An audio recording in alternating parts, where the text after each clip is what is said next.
And we're live. Hello, everybody out there in YouTube. Welcome to the 11th session of Caldera.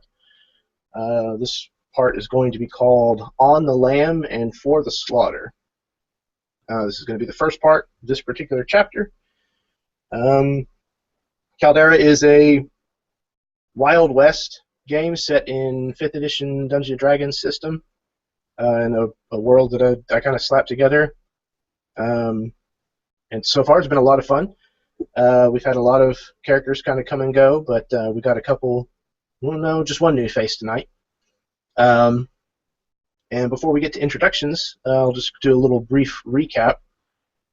So the gang came back from the town of Salvation after having pilfered the Cathedral of the Bridled Sun and the Tomb of Saint Pomard to reclaim a shield that they had been sent to get by a man named Curtis Caldwell.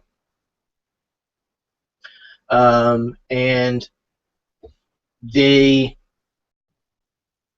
was a little bit of resistance at the cathedral in the way of some undead that they had to fight. But eventually they got a hold of the shield, as well as a couple of other interesting items from the tomb, and then made their way back to Salvation. In the town of Salvation, there was a little bit of trouble with some of the locals, and a fight broke out, which drew the attention of the pack of werewolves that apparently was running the town of Scattergun Flats. And it kind of boiled over to where the werewolves were actively pursuing the members of the posse, and so you guys had to kind of fight your way free. And in the process of doing so, you were joined by a lawman who was played by Dan, who's not playing tonight, and his charge, who was being played by Brian, character Luke. Again, we'll get into introductions here in just a minute. In addition, you guys also rescued the half-orc priest, Padre Heyman, and the the halfling inquisitor named Jubilee Highhorse, who you guys had a small run-in with before whenever you first arrived in the town of Scattergun Flats. So you finally got your horses and fled for your lives from the overwhelming odds that were in this town. And you rode until you felt like you were a safe distance. You found camp, spent the night, and the next day, your warlock Skull continued to mess with a specific tome that you guys had found in the tomb. It was a tome tomb. He bypassed some wardings and some locks and some protections on it and things, and then upon reading it, had a massive crisis of faith, and decided to give up the life of adventuring on the trail and pursue a more vow-filled life. So he has left the group, and we are kind of in the process of introducing Alex's new character. Once again, we'll get that whenever we get to character introductions. So, yeah.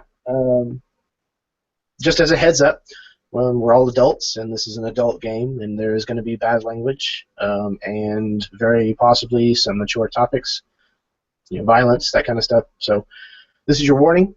If you have any kiddies watching, you might want to turn it off now. A large part of the flavor of this game kind of came about whenever I was designing it, putting it together, from a graphic novel that I had been reading called The Sixth Gun. I highly recommend it. It's a very, very well put together piece of art. And if you like this kind of genre and this kind of game, I highly recommend checking that out. In addition to that, one of our players, Eli, is back. He's been out for a while, and he also has a channel that he plays runs games on, and I am a player in some of those as well as Derek. So the link to his channel is in the description for this video here. Go down and check him out. Thank you. Yeah, and we're set to return on August 12th. So yeah, there you go. Not too far away. Yep, right around the corner. I'm excited to get back to it. Me too. Okay. Yeah. Other than that, can you guys think of anything that I haven't touched on that I've failed to mention? No. All right. We're going to go ahead and hop into brief character introductions. We'll go ahead and cover the old ones first, and then we'll come back and hit Alex last. Mad Dog. My name is Michael. I'm still playing Dree Mad Dog Tenon. He is a halfling smuggler rogue. He is a little off in the head. Really likes his dynamite, which he's running out of. Only 2 sticks left. I'm getting pretty sad about that. But he throws caution to the wind and everything else. So, hey, quit it. I'm just kidding. Just playing Mad Dog. Excellent. Thank you. And we'll go ahead and get Padre. I'm Derek. I'm playing Padre Estevez, the attempted to be moral compass of this motley crew. Doesn't always work, but we try. So pray for your souls. Wonderful. Thank you. Job. All right. We'll get the return of Eagle here. Yes, hello, I'm Eli, and I'm playing Eagle Witness. Eagle Witness is a Durathian, this fellow that you see here before you with the hatchet. And he is he's a bard, but really he's kind of a shaman who has his spirit totem, an eagle, and he is the witness to this eagle. And he's very excited to join the Able to Games once again. Excellent. Thank you very much. Luke, you're up. I am Brian, and I am playing James Travis Lee, but you can call him Luke. He is a fighter, new recruit to the party, and hopefully find his niche here pretty soon. Excellent. Thank you. And last but not least, Alex. Okay. I'm coming back with Brother Upton Tilla Thompson, Army Prophet. He is esoteric. He loves knowledge. He loves learning. He is trying to write a book that is a compendium of all history and another book compendium of all living things. Those are his primary goals. And he is guided mostly by his spirit Seshat, with Barn Owl, Luz, and a crazy voice in his head. As do we all. Thank you. So say we all. So say we all. There you go. So say we all. Okay. So yeah, I think we're ready to go ahead and get into it. If you guys can't think of anything else to add before we start. Okay. So I'm gonna start this one off just a little bit different. I am completely and totally stealing this idea from Matt Click, who's from Roll Up and Die, Absolute Tabletop. His YouTube channel is Fistful of Dice. Definitely go and check him out. Props to him for the idea. But here we go. All right, on the lamb and for the slaughter. The camera sits static, a large and ornate desk dominating our vision. Although a myriad of objects rest atop a piece of fine, darkly stained furniture, they are all neatly arranged. Papers are organized into a stack in one corner. A fluted glass inkwell and a golden pen rest near the center, almost as if on display. In a flash of charcoal gray, the midsection of a man's tailored coat passes before our view as it moves closer to the desk. And in a violent tantrum, Curtis Caldwell clears the desk with a sweep of both of his arms. As the items scatter to the floor and the papers become airborne, we see him spin around, still enraged. His normally collected yet rustic charm is somewhat frazzled, his hair a tousled mess, and his stubble-covered face redder than the setting sun. He levels a shaking finger straight towards us as his deep breathing begins to return to normal. We then see the source of his anger, a tall and exceptionally hairy half-elf who is wringing his hat in both hands and looking fearful for his life. A bandage covers a recent wound to his right eye, making his apologetic expression even more pathetic. We recognize this man as one of the folks that lives in Scattergun Flats, a stockyard hand that goes by the name of Vernon T. Macon. The cowing man stammers, "I'm awful sorry, boss. They just came in and started shooting the place up after they done talked with that rotten preacher. They killed Marshal Thoss and about half a dozen others before they rode off." "And did any of you worthless mutts happen to kill any of them?" No, sir. But it weren't for a lack of trying. We tore into a few of them, downed a couple of their horses, but they're tough sons of bitches, Mr. Caldwell." "Were any of them bitten?" And at this, Vernon simply smiles and nods. So that's where we're going to start. Who was it? So yes, we are now with the Angels of the Gallows, where they had bedded down for the night. Just after Skull has taken his leave of the group and wandered off towards the horizon, and the sun is steadily climbing up into the sky. And you guys know it's probably going to be a pretty warm day.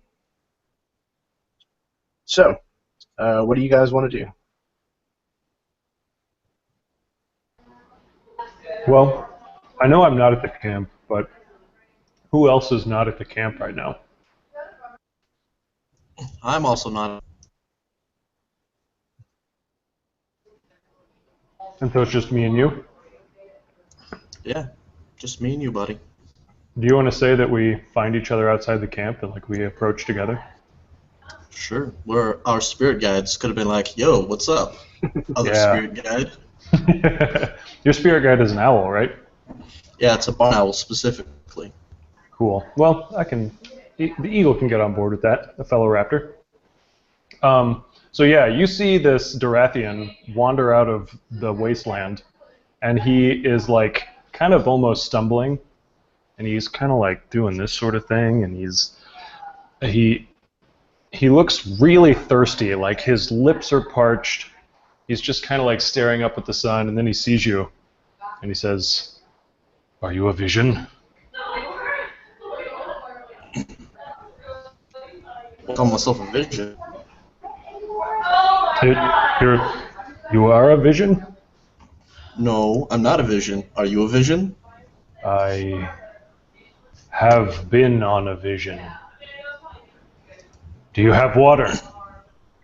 I've got some water. You look awful thirsty. Do you want some? Immediately, he just like lunges at wherever you might have water. He starts like groping around like your leg or something. Yeah, get off! Water! Let me grab it for you. So thirsty. And then he grabs it from you. And it's like splashing all over his face. He probably drinks a little too much, and then he puts the cap on and says, or he doesn't even put the cap on, he just hands it back to you. "Thank you. I am the Eagle Witness." I'm Brother Upton. Most people call me Cutter. I don't remember why. Cutter. Do you cut? I typically don't cut anything. A strange name.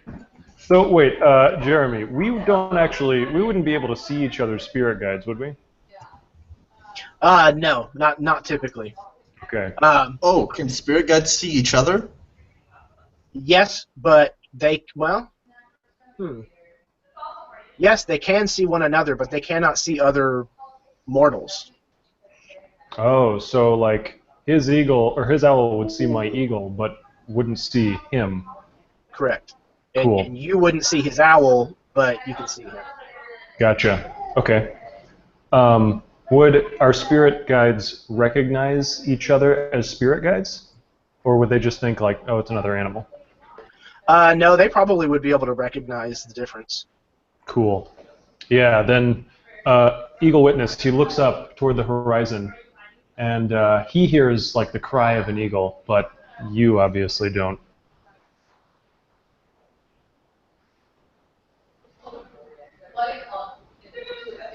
And then, yeah, so he, Eagle Witness, he just kind of looks in another direction, and he says, I believe my friends are this way.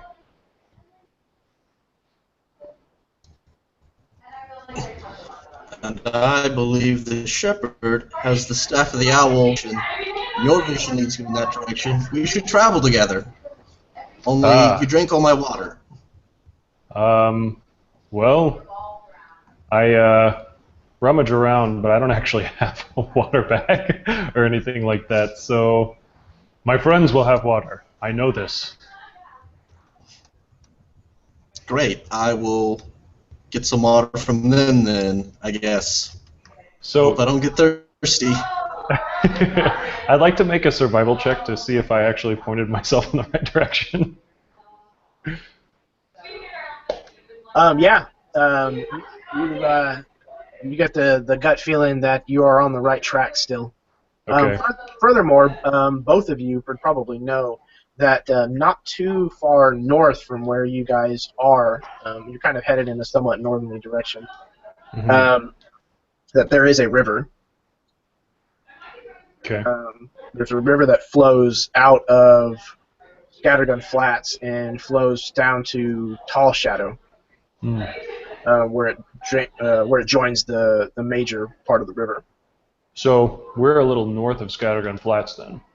No, you guys are actually. Oh, actually, no. Yeah, you would be northwest of it, mostly west. Cool. Well, okay. So I would point in that direction, say I think my friends are this way, and then I would say, but there is a river not far north. Where should we go?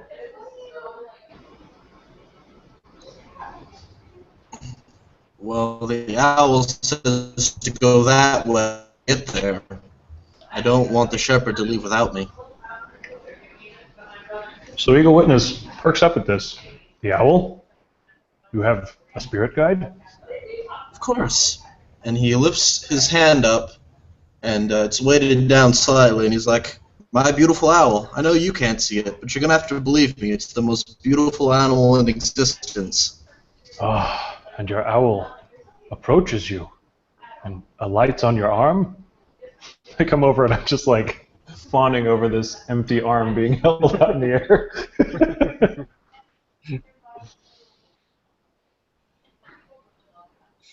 And I say, the eagle merely watches from a distance. He does not come to me except in great need.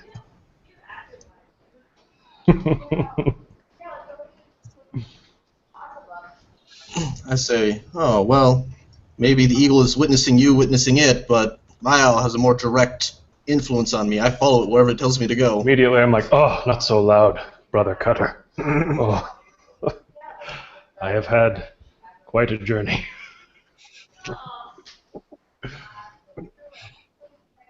Perfect. Okay, Are so you sick? I have something for that. Are you? What do you have? Magic mostly. That's mostly all I have is magic and books.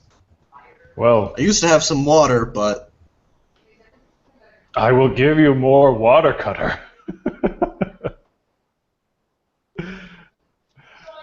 All right, so yeah, I'm gonna just start walking toward where I think my friends are then, and come with me, Cutter. I can give you water. Excellent. Well, you're heading in the way that the owl tells me to go, so I'm just going to go with you. Wonderful. Excellent. Okay, so yeah, the two of you kind of wander off in the direction where Eli had been going. Or not Eli, sorry, Eagle had been going. Yeah. And so what is going on at the camp?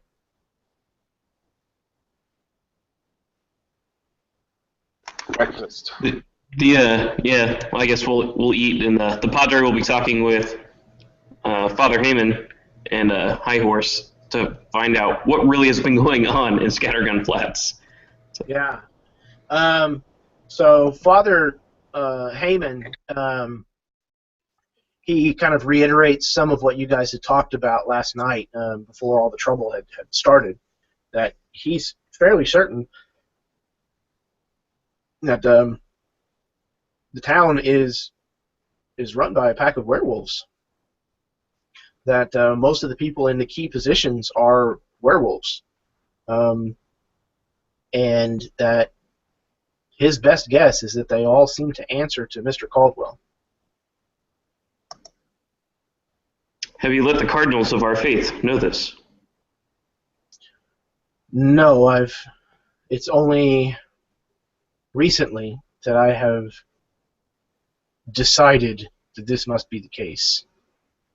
I have been troubled as of late. I implore that you send word immediately, and I shall give you my note as well. Yes, I will write such a letter the moment that we are back to civilization. Kind of looks around himself, kind of brushes off the rock next to him.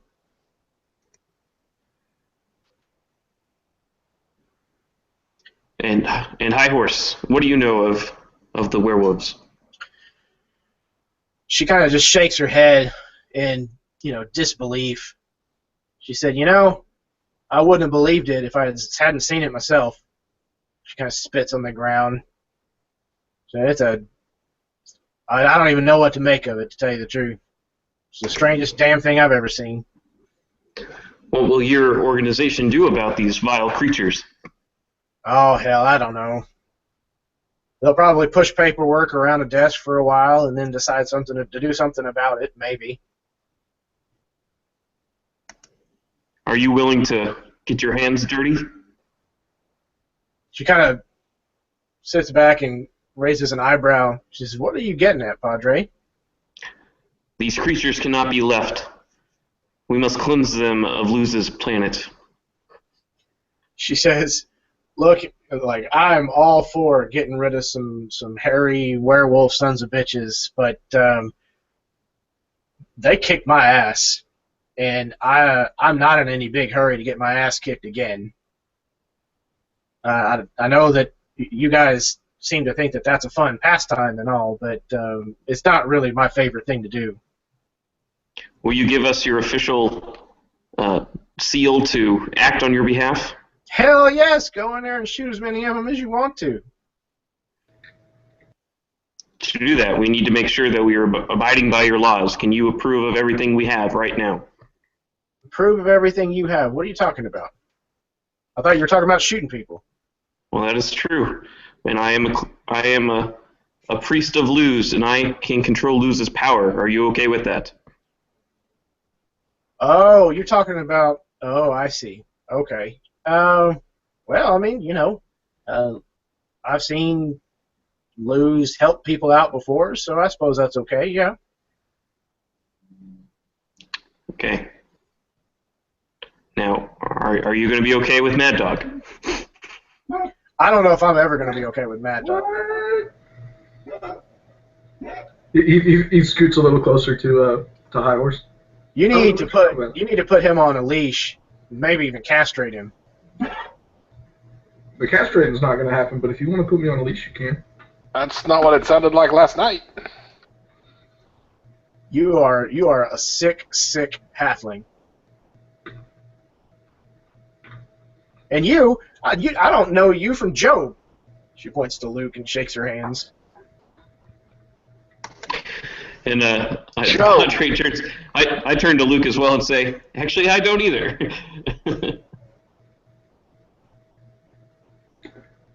Who are you, young man? Oh yeah, shit. I guess my Yeah. my party lead-in's not here this week. But, Yeah, so the paladin, what was his name? Dariel? I think Dariel. He'll introduce himself first. He says, I am Dariel Cade. I'm a reclaimer. I came from back in Edgestone to bring this fellow back in. We're breaking the law. yeah, there wasn't anything like that. You can say it how you want. The judges will see it different. I didn't break any laws. What are you talking about? Just because all my friends got killed. He pulls out like a piece of paper and unfolds it, and there's like a bullet list of like things that are attributed to Luke's name. Okay. Based on...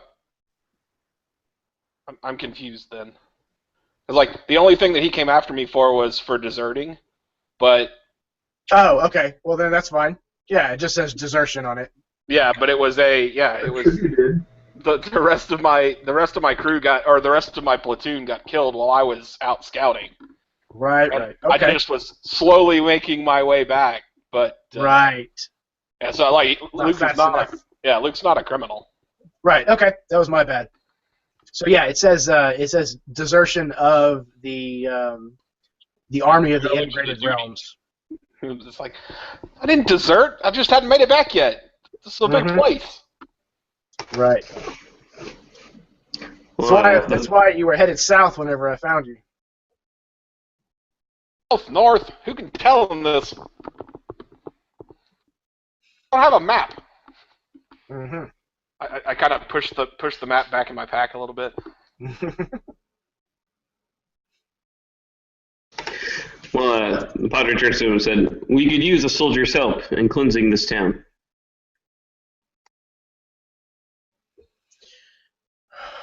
I don't know if you saw the odds last night, Padre, but unless you're planning on doing some cleansing in the daytime, that may not be the brightest of ideas. I have faith that Luz will protect us. Yeah, Luz is great and all, but did you see the animals? And through Luz's protection, I came out of the town without a scratch. I'm sure we can all go back in. Yeah, see, you started and kind of ended the fight in that big building there where all the not fighting was going on. The streets, that was another story. There's kind of a different animal, if you will. But you guys helped get me out of there, and I'm game. But I'd prefer we do it while they're in their two-legged forms and not their four-legged forms. Then we should attack during the day. And the full moon is over. We have a month. I don't know nothing about that kind of thing. They're not hurting anybody. Just live and let live. We got things to do.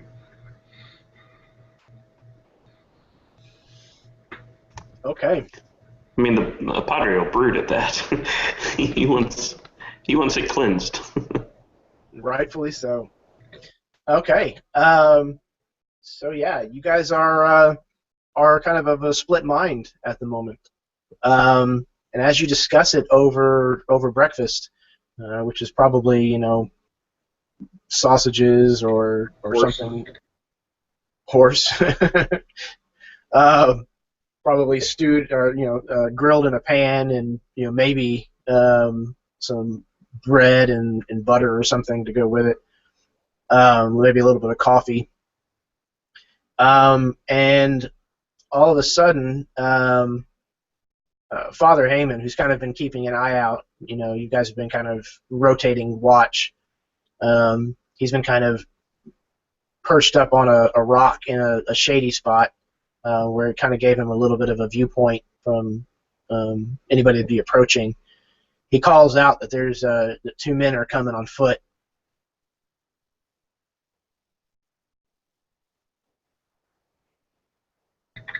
I'm gonna pull my guns. Well, I'm gonna stand and look. Okay. They're still decently far off at this point. It's pretty much just the fact that you can tell that they're not mounted and that there are 2 of them. And by the way they walk and what you can tell of their dress, you're fairly certain that they're men. But eventually they do get close enough that somebody will recognize Eagle Witness. Eagle! I'm gonna throw my guns at him and go give him a hug. Yeah, I will accept that hug, but with a little bit of confusion. Like, maybe I've never been hugged before. I'm gonna try to pick him up off the ground, like his leg. I just pat you on the head. But yeah, it is good to see you, Mad Dog. The Padre will stand up and say, "Luz be praised," and come over to Eagle Witness and will attempt to bless him.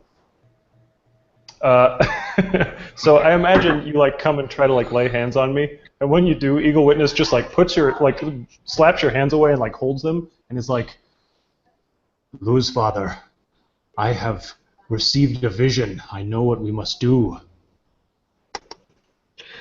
Then you agree we should cleanse the town? No. In my vision, I soared with my eagle, and I landed in a deep valley, and it was there that I wept for many days. And when I awoke, it was because in my vision, a small man with a beard came to me and gave me items of power, and told me that he could help me, but I must go to the Valley of Weeping. I know where we must go. We must go to Mournful Valley.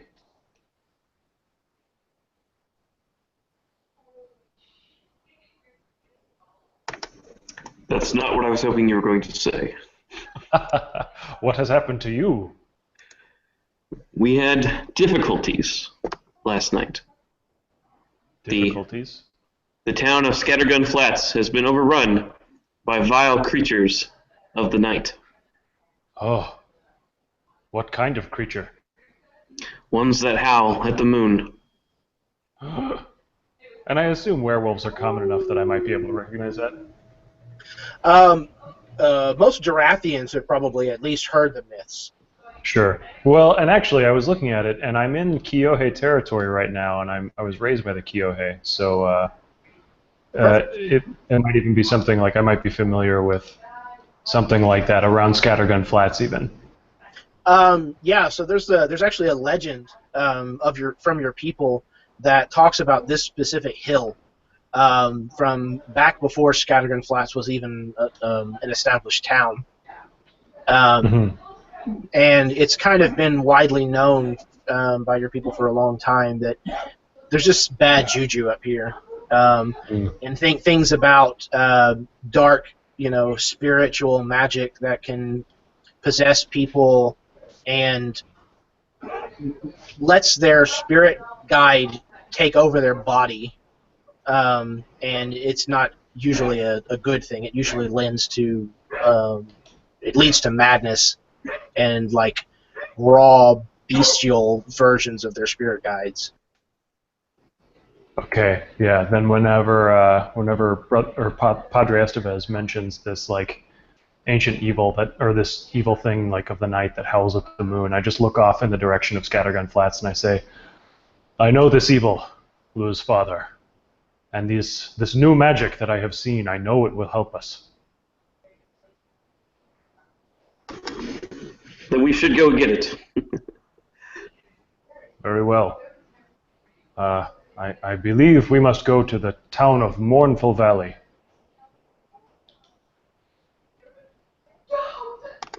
Can you send word to your people to help us in the endeavor? I don't exactly bristle, but I definitely flinch a little bit. and I say, "Oh, Lou's father, I will not contact my people. My people are gone."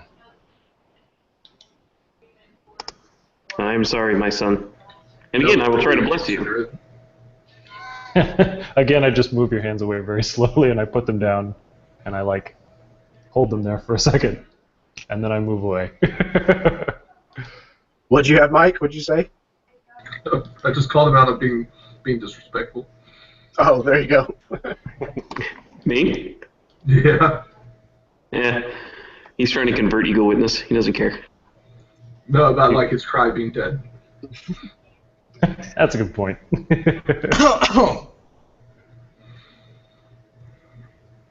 The man standing next to Eagle Witness coughs, clears his throat. The Padre will turn to him and say, "Are you okay, my son? Do you need to be healed?" Lou's father, leave him alone. You don't understand. He too is a spirit follower. Behold, Brother Cutter. And I like grab Cutter and like put him in front of me. I'm really excited.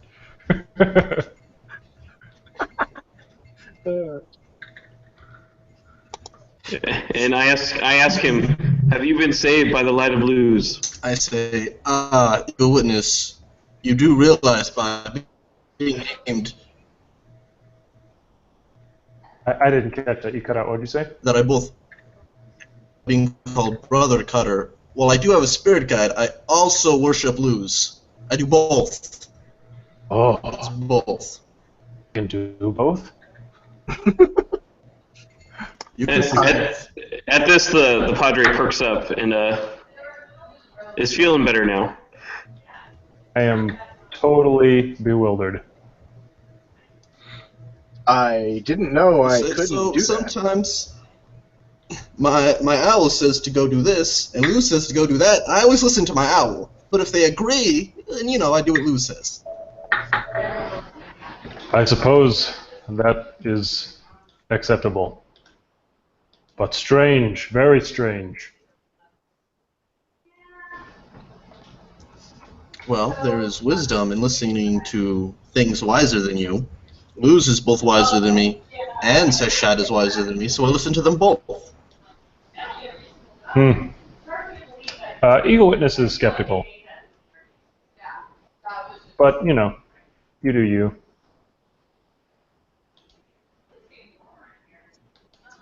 Perfect. Excellent, guys. Everybody, you can have a point of inspiration. It was some fantastic role-playing. And we have the party back together. Yay! Woo. So I look Okay. at Padre Estevez, and I say, can you guys hear me? Little robot, but Yeah. It kind of comes in and out. Okay, you were saying to Padre Estevez, "Can you hear me?" No, I say to Padre Estevez, by the way, Staff of the Owl, you're supposed to have the Staff of the Owl.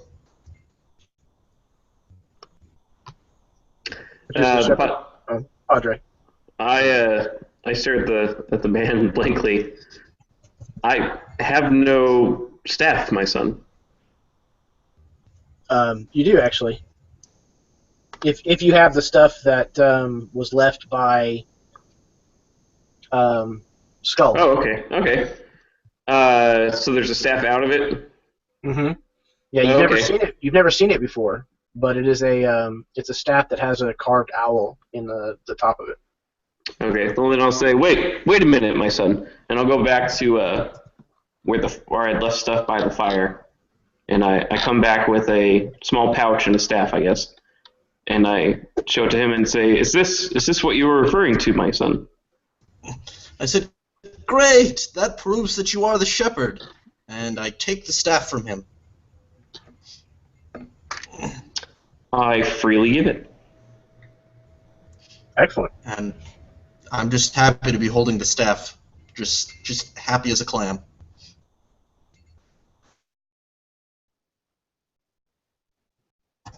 Okay. Sounds good. Right.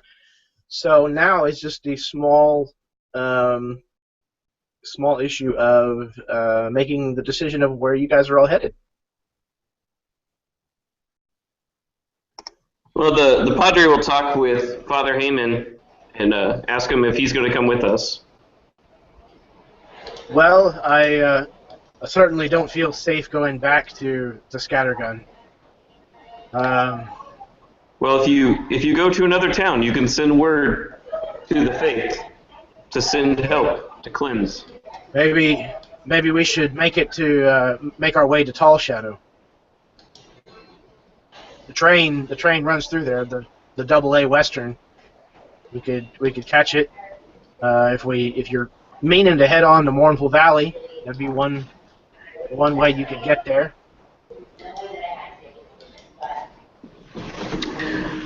Okay, out of character. I'm really just trying to figure out a way that he can send word and then High Horse can send word to try to get a posse together to meet back at some point. So I will screen share so you can see the map. Yeah, I was going to ask if you could pull the map back up. Yep. So you guys had left Scattergun Flats. The river I was talking about runs here. So you guys would be kind of like in between where the railroad is and where this river is. You're kind of out almost where the point of this star is. So he's recommending that you head down to Tall Shadow, which this doesn't look like it runs through there, but it does. There's a train station there. So you could come to Tall Shadow, which would be the closest civilization next to Scattergun Flats that you could reach easily and quickly.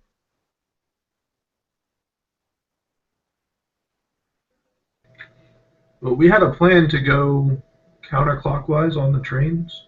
Mm-hmm. So that works for me. We can head through Mournful Valley, no problem. Yeah. Which I am too, but the Padre has no plan to give the shield to the guy now.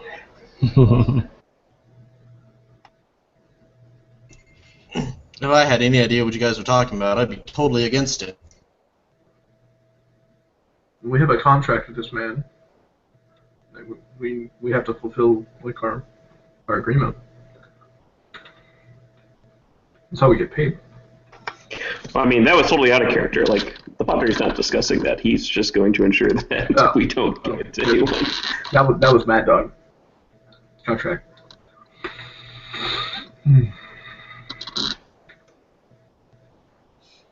But I am fine with going to Tall Shadow. No, I mean, it's on the way anyway. Okay. So to Tall Shadow it is, huh? But we would probably have to go back into Scattergun Flats to get on the train, unless we're just gonna like We'll hitch that shit. hobo jump onto it. Jeremy said there's a train station there.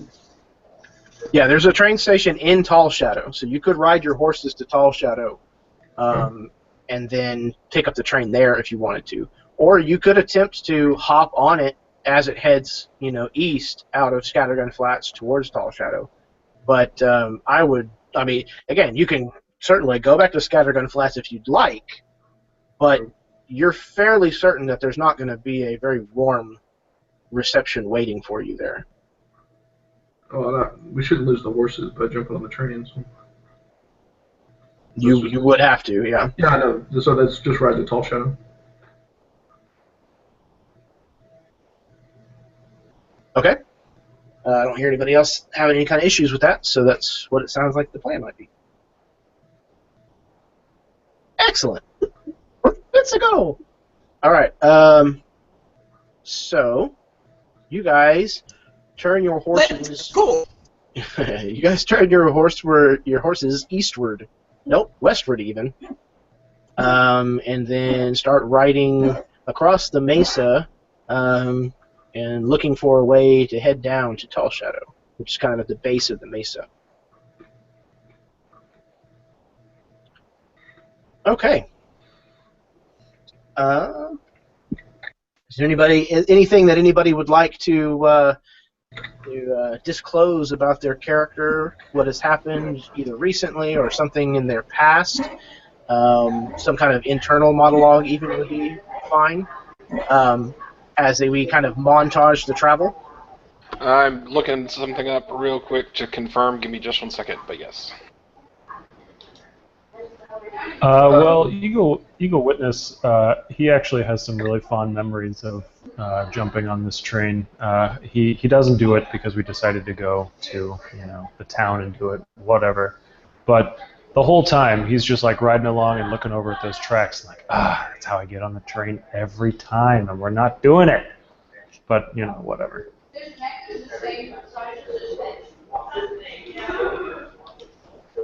Yeah, so periodically as we ride in the saddle, I'm going to kind of close my eyes and fold into myself almost in a semi-trance and look through the eyes and ears of the hawk that's circling above us and kind of running a nice wide scouting pattern just to kind of keep an eye out for things that are following us or near us or what have you, just again kind of scouting the area.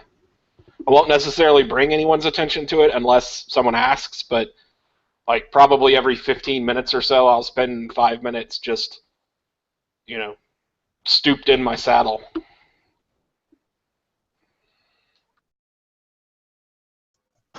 Excellent.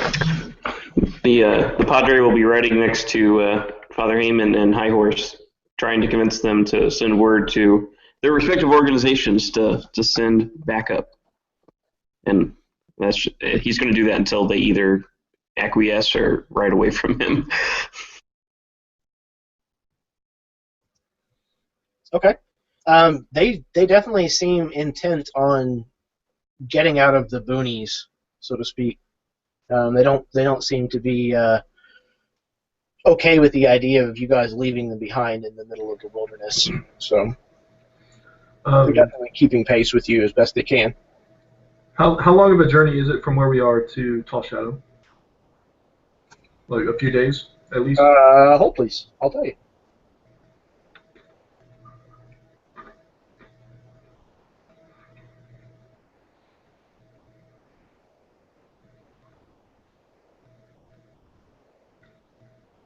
And Padre, do you have paper and a writing utensil?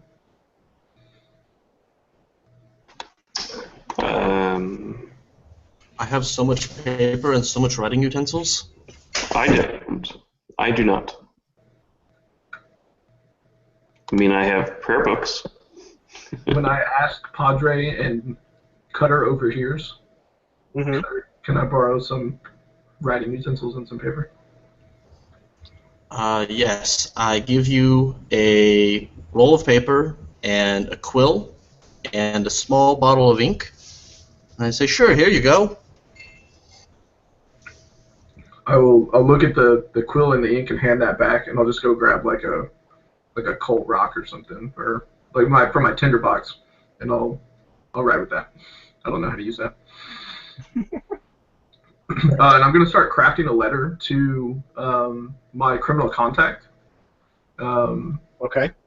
Curtis Custer, and I want him to draft a formal letter to High Horse Jubilee that her husband has been killed and that he's dead. Wow. Okay. What would that be? I don't know what forgery would fall under anymore. I guess deception? Or no. Forgery is a toolkit. Oh, excellent. Okay. No, that he's ran off with another woman and he never wants to see her again. There you go. Okay. Perfect.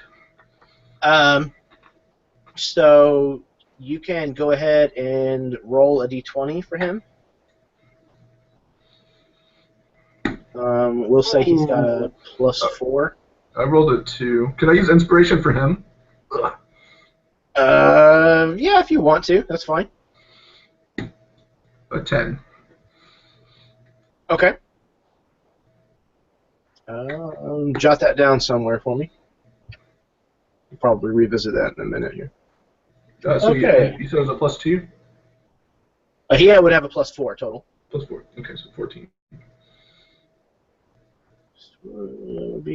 Okay, so it's going to take you guys probably about a day and a half horseback.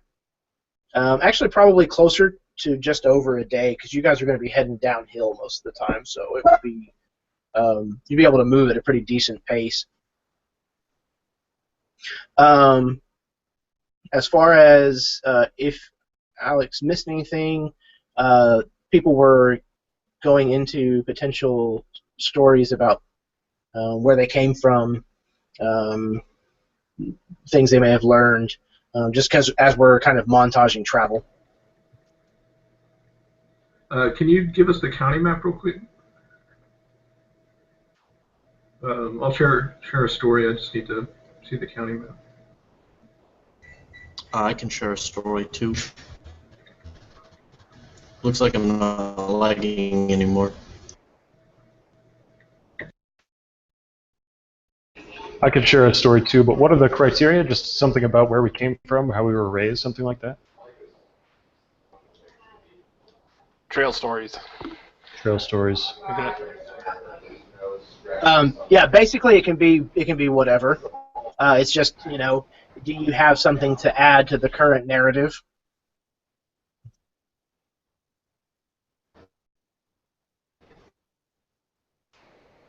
At any point, did I detect any signs of following or other camps or homesteads or bandits or anything?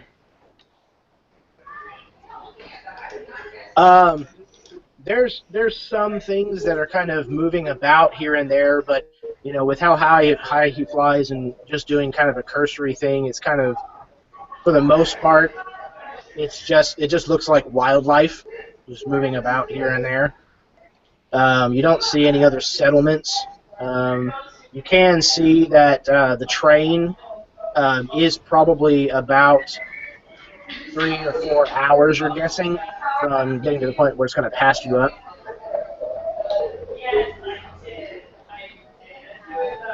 Okie dokie, thanks.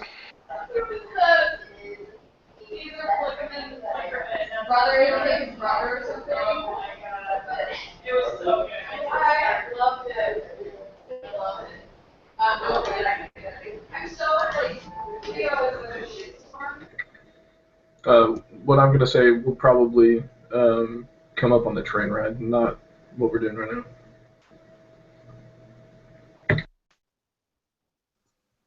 Okay, so you want to hold off for now? Yeah, I'll hang. Okay. Is there anyone else? Brother Cutter will explain that he is traveling around trying to get the history of the Durathians and also cataloging every living creature he comes across. And then he'll look at Eagle Witness and like, so you tell me that there's...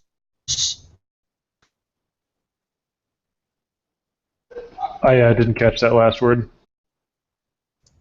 I said, give me all of your lore, all of it, all of it, all of it. Yeah, so Eagle Witness says, well, these are the lands of the Kyohei, and not long ago, there were the lands of the Chanachise just next door, and for a long time they battled one another, but their fighting has ceased.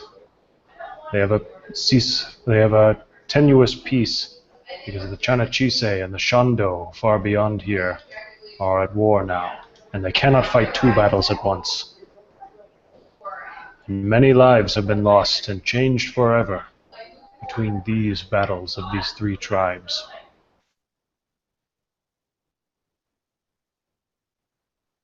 And there's a handy map to show you everything. Neat. I copy this handy map into a map of my own with my cartography skills. I approve of your cartography skills. Excellent. Okay. So yeah, you guys have traveled on for the better part of today. And I'm assuming throughout, Luke is still doing his thing with his hawk. Yes, but it's Joe now. Joe? It's Joe now. It changed. Okay, excellent. Sorry, All right. that's probably going to be a thing. Not a problem. All right, so the man with the changing names is still sending his hawk around, flying. And yeah, you definitely spot some kind of movement. It looks like it's kind of hard to tell, but it looks like something's moving through some of the foliage and vegetation. It looks like they're probably going to come close enough to you guys that your paths will at least almost touch, if not cross. All right, I'll have the hawk dive at it to get a better view. Okay. Down to a 100 feet, 200 feet, something like that, just as a to get much more clarity on what's up. Lower if necessary. Okay. Yeah, it dives down and it kind of gets to the point where where it saw the thing's last movement, and it's kind of like a small little copse that's nearer to the river. And there's a couple of scrub trees and large rocks, and a pretty large cactus. And at first, like, it kind of circles around and doesn't see anything. And then, as it's kind of making its second pass, a jackrabbit comes bounding out from the shade of one of the larger boulders. And its instinct, the hawk's instinct at least, would probably be to go after it. But oh yeah, he's for sure going for lunch. okay. Yeah, he has to chase it a little bit. It's dodgy back and forth and things like that, but eventually he manages to catch him. Perfect. He'll bring it and show it like a proud pet. Let him kind of light on my arm with the rabbit. Okay. Yeah, he seems satiated. Eagle Witness, by the way, is kind of like eyeing this relationship with a little bit of envy as he's watching this hawk just alight on the arm and the interaction between the two of them. Well, and anyone with an overly keen eye, at whoever's discretion, the hawk itself is celestial. So it's got some otherworldly features. Ooh. Yeah, so what it's kind of otherworldly features? On my religion check, I'm pretty sure I recognize that shit. I recognize that shit. What kind of features are we talking about? It's just the celestial template itself. It's not a material plane hawk. It's a hawk from the celestial plane. So it's still a hawk, but it's got feather highlights or however that's depicted in this particular setting. Right. It's the platonic ideal of a hawk. Yeah, exactly. Brother Cutter rides over and's like, "Ooh, interesting bird," and starts sketching it. Immediately just drawing it. Perfect. Okay, so yeah, you guys are getting to the point where you're probably looking for a somewhat of a, maybe not a siesta, but at least a midday break. And the spot where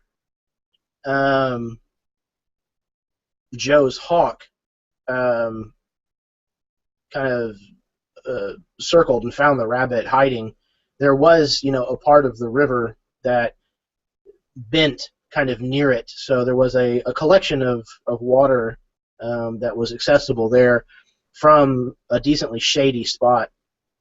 And it was big enough that you guys could all fit your horses and let them water themselves while you took a load off if you wanted to.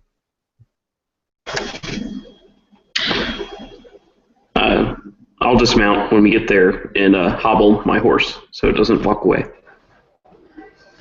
Eagle Witness dismounts, but he's very ginger when he alights on the ground. Like, he puts his feet down and he kind of like, and you realize that he's been doing that a lot, like since you met him.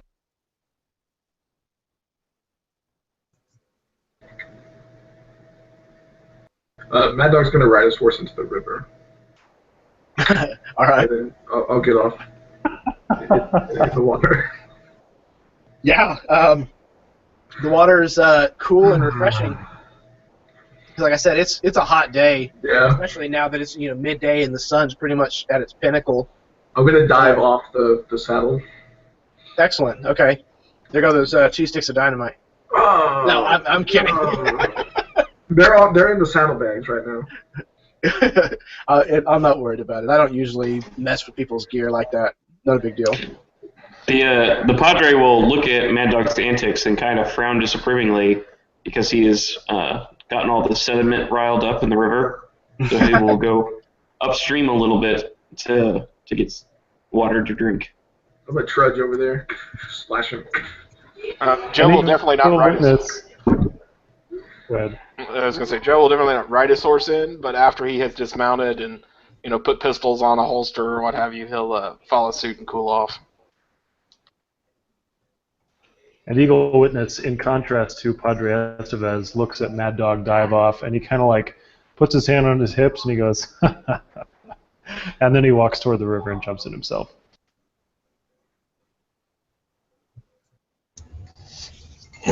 Brother Cutter grabs Eagle Witness before he can jump in and says, "You owe me water," and I hand him my water skin. Yes, Brother Cutter, I will fill your water skin. And then he does just that. With me. Gross. All right. So yeah, you guys kind of take it easy for a while. It's a nice break from being in the saddle, being in the sun. Those of you who partake of the coolness of the river, whether you're just drinking it or whether you're actually swimming in it. At this point, the river water in this bend does not move particularly fast, so you don't have to worry about fighting against any kind of current or anything like that. But it is very, very refreshing. Yeah, you guys do a midday meal, whatever that consists of, whether it's hardtack or jerky or some combination. I'm gonna quarter the rabbit, and a quarter will go to the hawk, and I'll cook the other. I'll cook the rest. I'll put a fire together real quick, cook the rest. Okay. Offer pieces off to anybody that's interested. Sure, absolutely. I'm super interested. I love eating new food. Okay, so The Padre will take some of that and will remember something and dig through his pack and pull out a bottle of caved-in whiskey, and Padre. we'll share it. yeah, What's your best friend? The caved-in inn is a pretty famous dwarven brewery, and they're fairly famous for their whiskey. Let me see if I can find the picture. Where did I put it?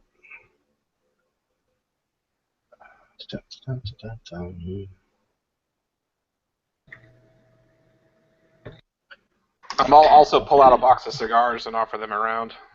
Well, Excellent. Padre won't take one of those. Mad Dog will, and he's gonna string up an impromptu clothesline and hang all his clothes to dry, and he'll hang his 2 sticks of dynamite, and he'll clean his gun. Perfect. Any other takers on the cigars? So Brother Cutter will try everything. What'd you say, Brother Brian? Cutter will try everything, and I didn't hear you, Brian. What'd you say? I just was asking if there were any other takers on cigars so I can mark them. Okay, so Brother Cutter will take one of everything and will take extensive notes on how it tastes, what it's like. So it looks like Cutter and Mad Dog were both interested in partaking. Yep, I marked for both. Thank you. Excellent. Okay. Yeah. So yeah, you guys, take a nice. Cutter only has like What's that? or 3 drags before he decides he doesn't like it. And he, oh, I'm still lagging. He's gonna try a couple of puffs before he decides he doesn't like it and give it back. Mad Dog's gonna grab it and he'll smoke both at the same time. Excellent. And he's gonna kick his feet up on a big rock. So is Mad Dog naked? Or does he have like those red butt flap long john? He's gonna take his hat and he'll cover himself with his hat as he sits there with his feet up on the rock.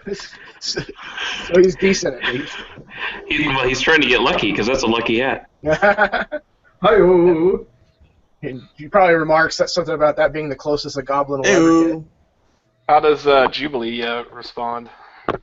Yeah, she has been Favorably.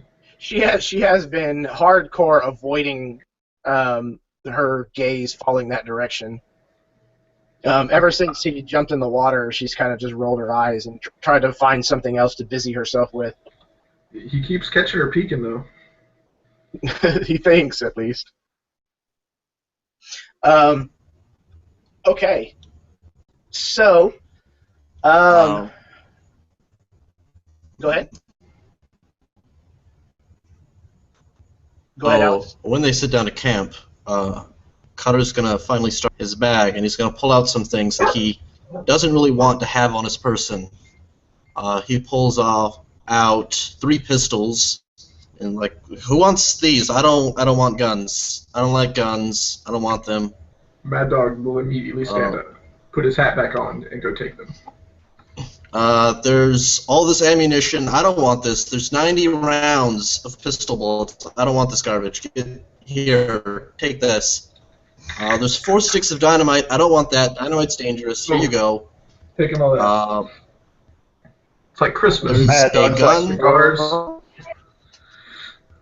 Here's a gun that shoots magic missiles. I don't want that. I don't want guns. Who wants this? Get rid of it. I don't want that.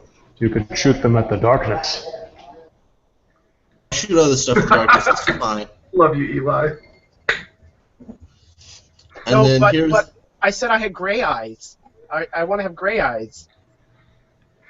If there's any girls there, I want to do them. Her name is Jubilee. I would be very interested in some gear upgrades subject to what is available.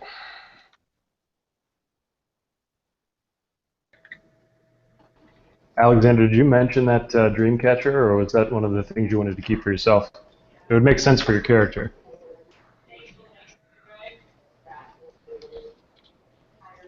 I mean, if you mention it, he'll pull it out of his back and give it to you, but he doesn't particularly have any offense to it.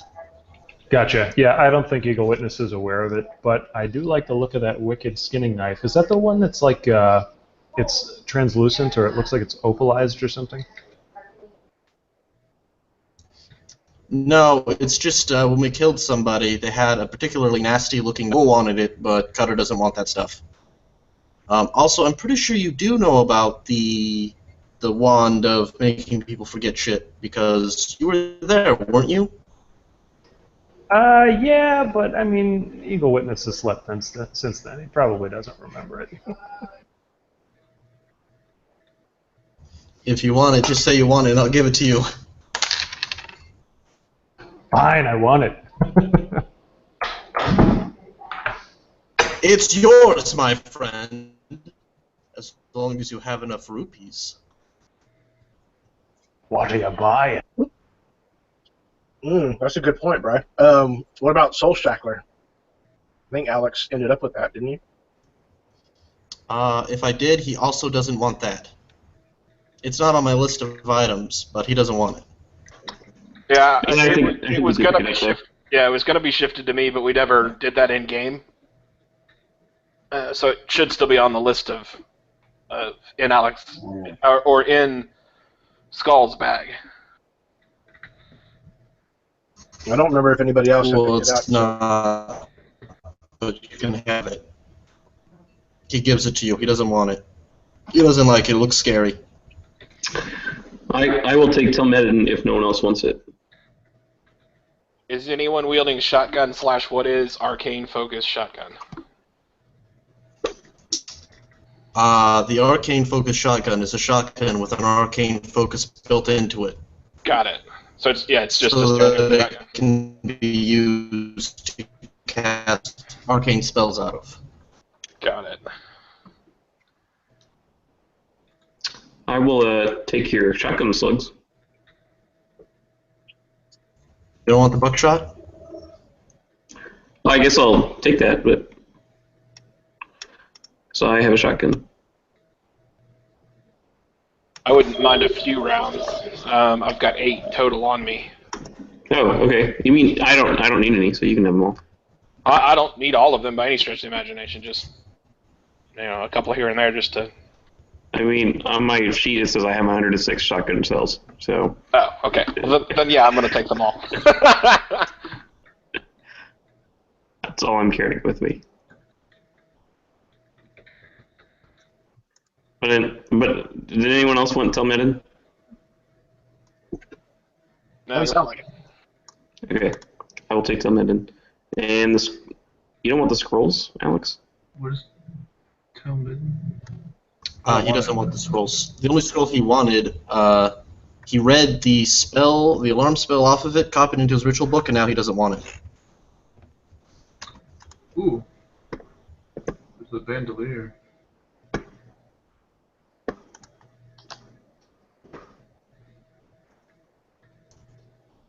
We can give the guitar to the bard. Bard, learn to play guitar.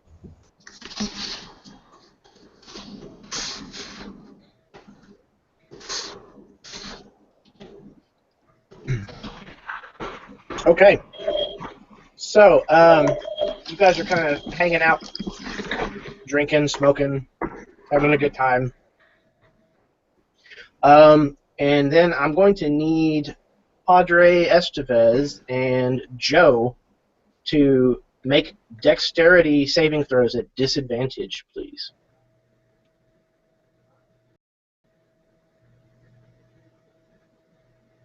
I rolled a 1 on my disadvantage dice. Do with me as you will. Uh-oh. Okay.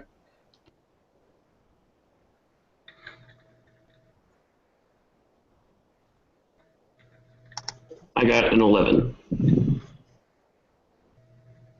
Okay.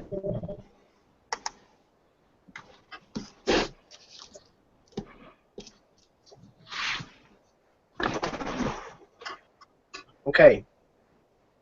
So you guys are kind of hanging out, relaxing, kind of enjoying the break from the travel of the day, indulging in whatever it is that you're indulging in. And then all of a sudden, Padre Estevez and Joe scream out as they are bombarded with a hail of thorns, long spines, kind of off-white, just showers down around the area where the two of them happen to be, close to one another. Is that magic? What's that? Is it magic? Because if it's not magic, then I can reduce my damage. No, it is not magic. Okay, so if I get hurt, it's reduced by 3, just so you know. Okay. Yes. So the total, because you guys were caught off guard, both of you basically didn't have much to protect you against it other than your heavy armor. And the total damage that was taken is 18 points. You guys have probably at least a dozen or more of these spines that are sticking out of you in various places now. Having rolled a 1, I'm gonna, if you're cool with it, I'm gonna say that I was, viewing through the hawk at that point, and so I just totally and completely don't respond at all. Yeah, that would make sense. Yeah, did you get the total? I did not. It is 18 points. Okay, thank you. Mm-hmm. Sorry about that. Not a problem. Everyone can make perception checks for me if they wish. Luke will say you're probably... Well, no, because you're viewing through the hawk, we'll let him stand in for you. Okay. We did full rest last night as starting the campaign, so that we were back to full. Yes. I think the only thing that hasn't happened yet is leveling changes, leveling shifts. If Not anybody yet. hit those. Not applicable to me. I just Right. just making sure I'm not starting at my last session ending hit points. I'm starting at full. Okay. Excellent. Okay. Excellent. Everybody's doing well. Okay. Well, and then the Padre. Padre. Wait, okay. What kind of roll was that? Throws the curve. Perception. It was just a perception? Oh, hold on. 17 then, sorry. A little better. All right. All of you notice that when this happens, all of you saw the source of this,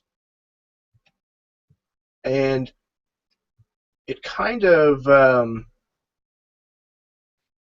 takes you a second to kind of really grasp what it is that you're seeing.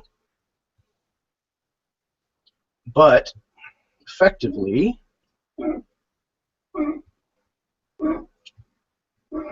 kind of looming over you off to one side is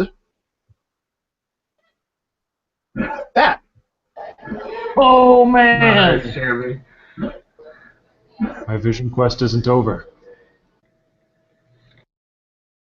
He's even got my hawk in the background, kind of. And this thing apparently just shot a hail of its spines down into your camp. So let's roll initiatives, shall we?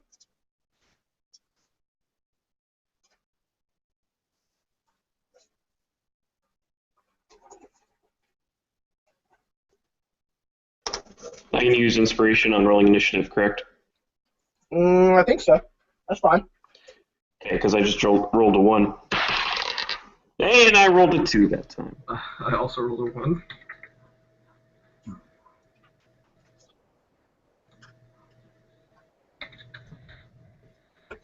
Okay. Estevez has a 3 total. And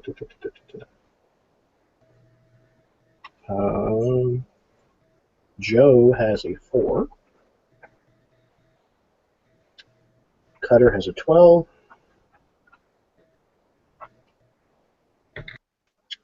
Eagle has an 8. Mad Dog has a 4. Joe and Mad Dog, if you guys could roll d6s for me. Already done. Oh, excellent. Thank you.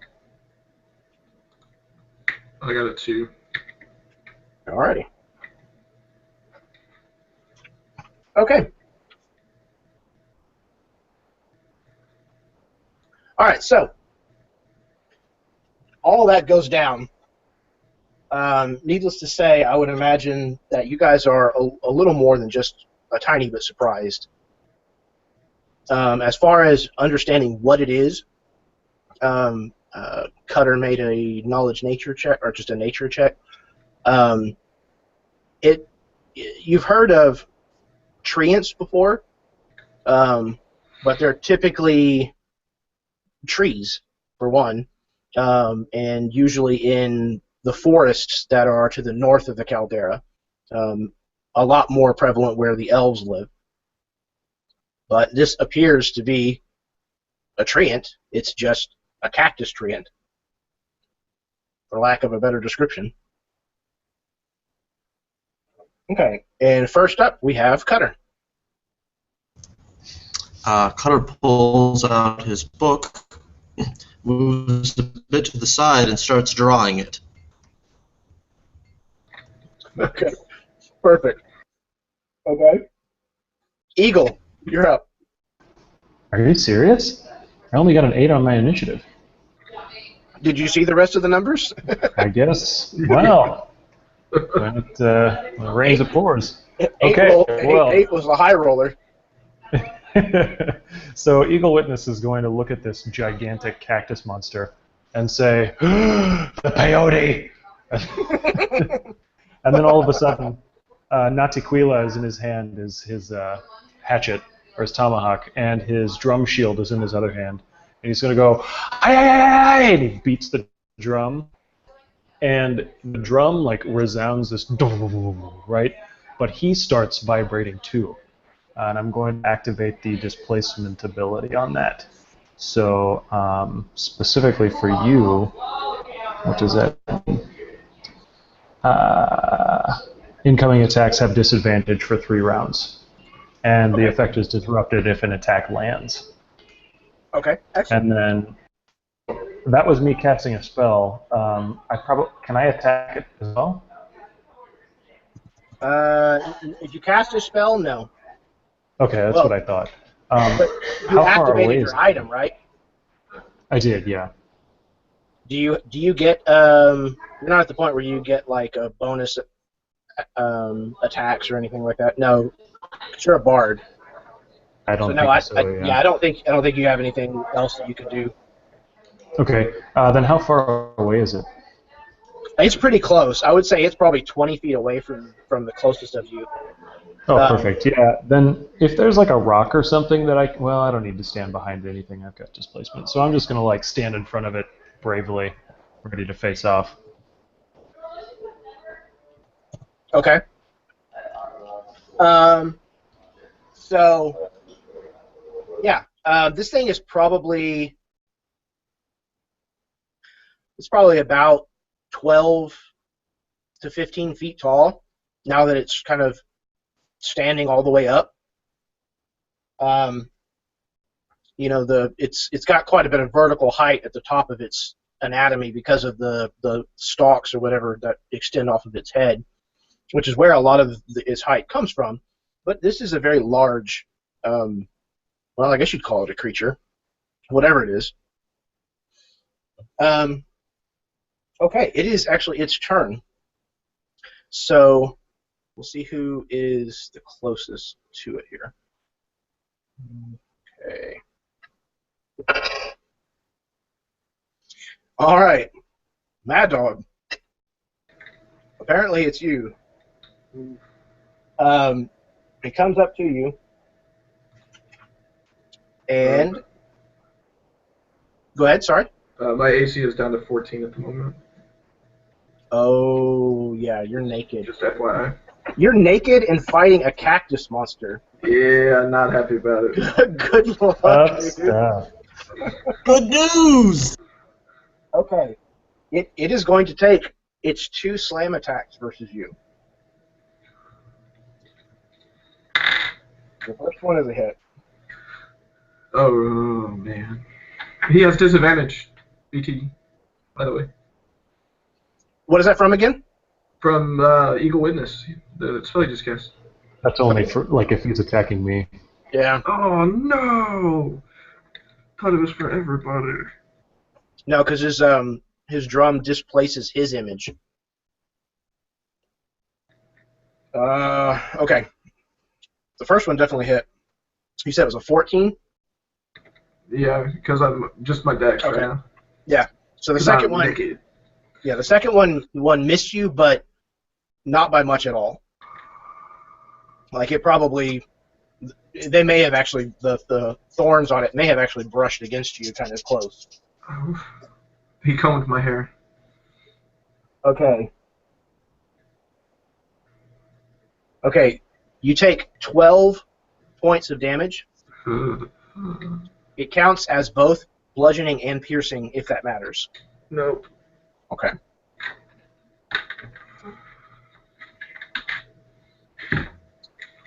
All right.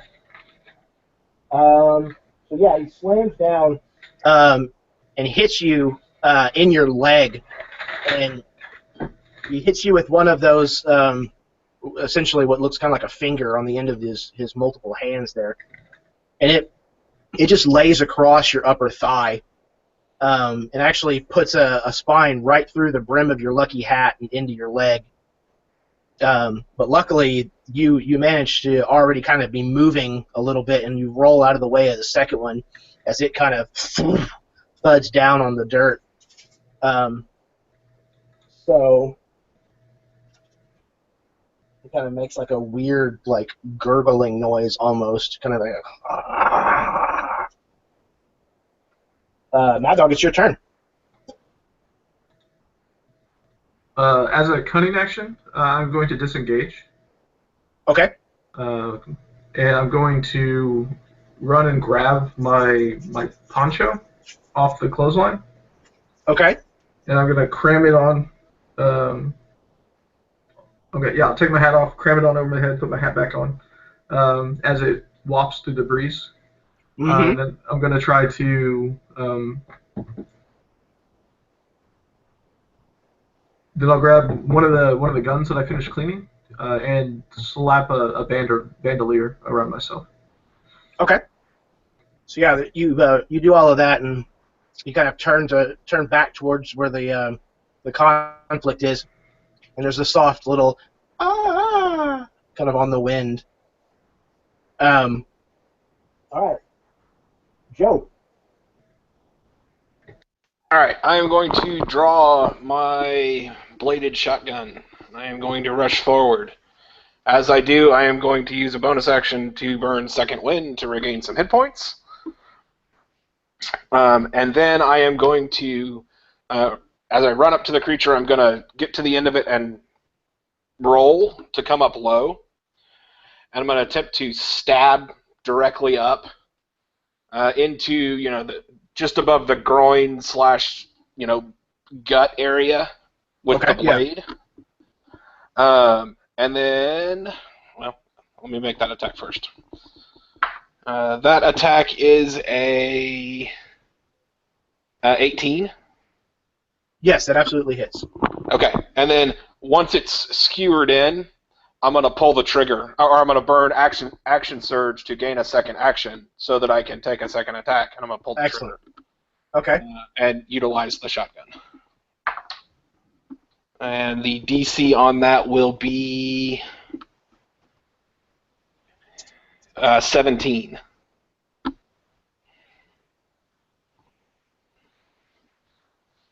And it's a dexterity saving throw? However shotguns work. I believe that is correct. I'm not sure how you do them. Okay.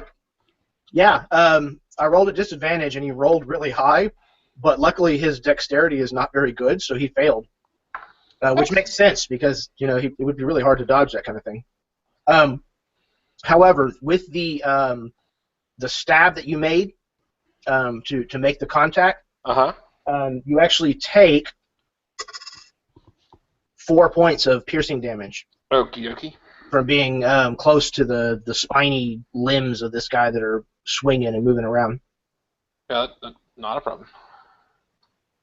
Okay, and then what was the damage from the stab, and then the damage from the shotgun? It's 25 points total. Excellent. Mike, do you mind keeping track of that again? You got it. Thank you, sir. How much was it again? 25 total. There you go. Perfect. Okay, Padre, you are up.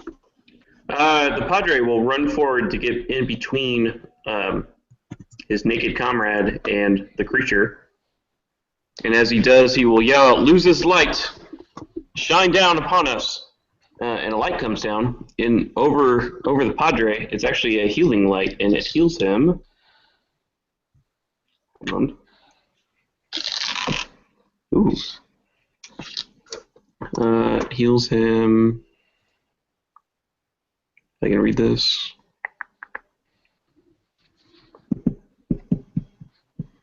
$13. Just gonna make note of that. Imagine that feels better. It does. And it does a flaming radiance comes down on the creature. And I just had it up. Hold on. And it needs to make a dexterity saving throw. Dexterity. That's one of his good ones. Oh, okay. What is the DC? The DC is 15.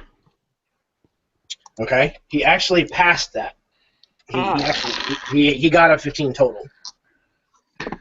Well, he would take 2d8 damage, so half of that. Takes half of it. Okay, excellent. So 5 is what I rolled. So 2.5. Okay, so he takes 3 points of radiant damage. Bless you. Oh, sorry, I didn't realize. Not a problem. So yeah, he takes 3 points of radiant as this holy light beams down. The clouds above kind of part, and a little what they call a god's ray kind of shoots down and hits this thing right in the back. Kind of recoils a little bit and makes that same kind of gurgling growl. And we are back to the top of the round with Cutter. Your sketch is coming along brilliantly. It is a little slow going because people keep getting in between you and the creature. A rough enough idea of what it's going to look like now. So I drop my book and I say, "Oh, yeah, right." And then I rush over and kind of like slap Mad Dog with the back of my hand and say, "Yeah, loses light. It heals you." And he gets healed for 7 damage. There you go. Right? Excellent. Okay. And then I move back over to find my book. Yeah, it's right where you left it. Okay, back to Eagle. All right, so Eagle Witness. He is not terribly tall, and this thing is, you said, between 12 and 15 feet? Yeah. So I imagine I probably don't even come up to this thing's crotch. And Eagle Witness is going to, like, charge at this thing, right? And he, as he's running, like, his hand comes up with the shield on it, and it slams into his tomahawk, and so he's beating out this kind of rhythm because the shield also has these little jingles on it and stuff. So he's like, boom, boom, boom, and he like cries out in what is a human approximation of an eagle's cry, and he slides on his knees underneath this thing's legs, which I imagine is some sort of acrobatics check or something, right? Well, just to try to pass through his legs would probably be pretty easy because he is so tall. Okay. I'm kind of currently kneeling in that path at the moment, just as a reminder. Well, you're so small, I'd probably slide over you. Yeah, so then maybe I won't slide on my knees, but I'll like run in there and I'll kind of jump under him, but like over Mad Dog. Because what I want to do is get around to this back side where there's this rock outcropping just behind him. And I want to turn around and jump up into the air, and I'm going to use Thunder Wave. I'm going to hit my shield, and it displaces me quite a bit, but it also just like shockwave goes out and hits this guy up in the top. And so he needs to make a Constitution saving throw, or he will take 10 thunder damage, and he's pushed 10 feet away. Okay. And what is the DC on the con save again? Let me check for you. It is 12. Okay. He failed. Mm-hmm. Nice. Okay, so that's 10 damage, and then he gets knocked away 10 feet. And I'm going to also use a bonus action for Bardic Inspiration, and I'm going to give Mad Dog extra D6 on any roll that he wants to use it on.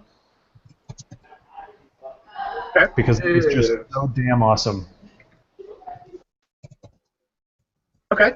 Yeah, so you come running up, beating out this rhythm on your drum, and Luke, Joe, what have you, kind of, instinctually hears you coming and kind of, moves to one side.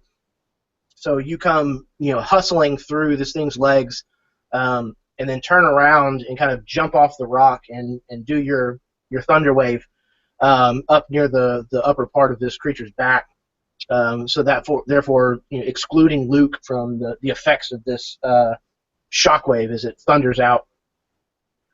And yeah, he takes the 10 damage and then kind of staggers directly away from Eagle Witness, kind of almost moving Luke to fall on his back. Not quite, but you start to kind of fall because your shotgun's kind of still embedded in him. So him moving back like that, the bayonet on your shotgun becomes dislodged. Uh-oh, we lost Alex. How much additional damage does he take from said dislodging blade?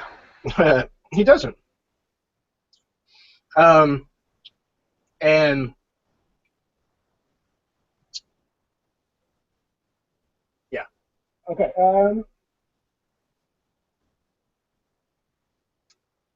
It is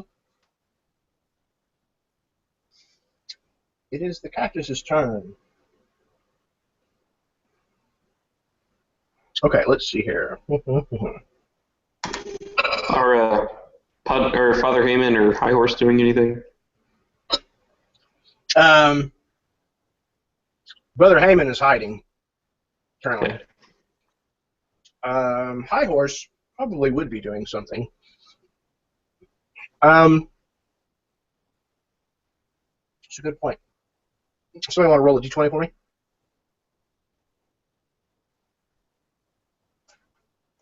I got an 8. Okay.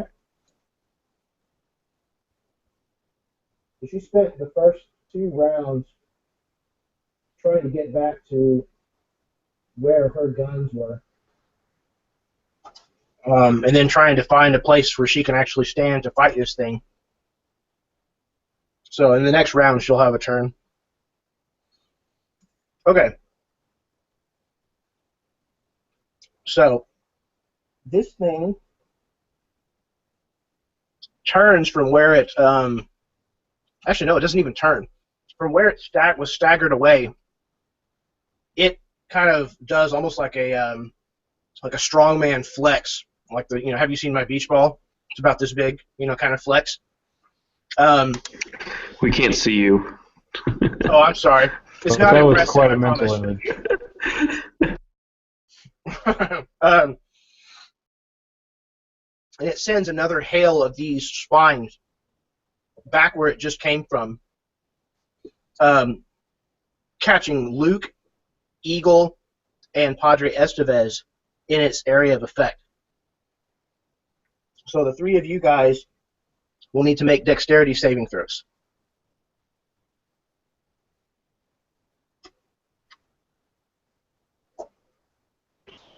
Alrighty then. I'm going to go ahead and use one of my inspiration to get advantage on this dude. Okay. I'm going to do that as well. He's a leaner. Oh. I got 13 total. Okay. I got a 5 total. Okay. So Luke manages to put a smaller rock kind of somewhat between him. Since he was kneeling a little bit closer to the ground, he's able to avoid the worst part of this. However, Eagle and Padre are just riddled with these needles. So Luke, you'll take half damage. Does my displacement have any effect on that? I don't think it does, right? Ooh, that's a good question. Well, I don't know because it's an area of effect. Right, yeah. Because it's not a targeted thing. Mm-hmm. So if you want to look it up, we can retroactively fix whatever I might be messing up. But I don't think it does. Can he use his reaction? I gave him those gloves. Can he use his reaction to try to reduce the damage? Because it's not technically a missile. I don't think you could because he's not catching one thing from the air. If that makes sense. Okay. Because this is an area effect instead of a particular missile being targeted at him. Okay. Okay. So full damage is 21 points. Oh, God. So Luke, you will take 10. 10, okay. As I mean, again, just 21? just dozens of these spines that are probably 3 or 4 inches long just rain down on you guys. He then kind of turns around. I can't retroactively activate my prayer book, can I? Again, I don't know if the prayer book would work in this because that stops an attack, doesn't it? I thought it just negated all damage from... Well, yeah, read me the description. Look, we can see if it does or not. Protects against all damage from one attack, one per long rest. That's what I have written down. It's an attack. Yeah, not technically. It's an effect. It's like a spell type effect. But, All right, you're the GM. You decide. but yeah, I'm cool with it in this case. Oh, cool. So yeah, you activate the pocket Bible that you're carrying in your breast pocket, and you kind of loses holy symbol shaped light kind of emanates out from it, and the spines hit it and fall harmlessly to the red dirt at your feet. Okay. Mad Dog, you're up.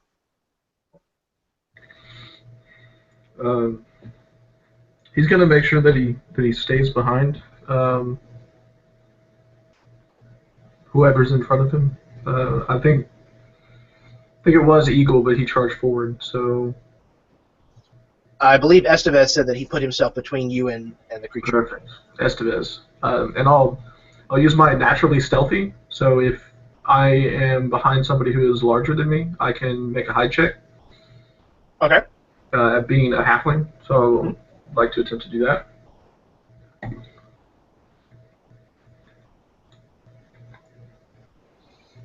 And are you using cunning action to use your hide as a bonus, or? If that's a thing. Is hiding an action? It is, yes. Huh. Okay. I think it is on the cunning action list. Mike, you might double check. My book is at Jeremy's house. All right, hang on, I got it. I can check. Okay, thank you. Thank you. I realized that I left my bag there. I have one sitting here. I just didn't crack it open yet. Yeah, I got it. Give me just a second. Mm-hmm.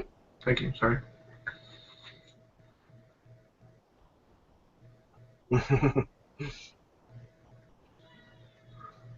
What type are you, Mike? I'm a thief. Thief. Okay.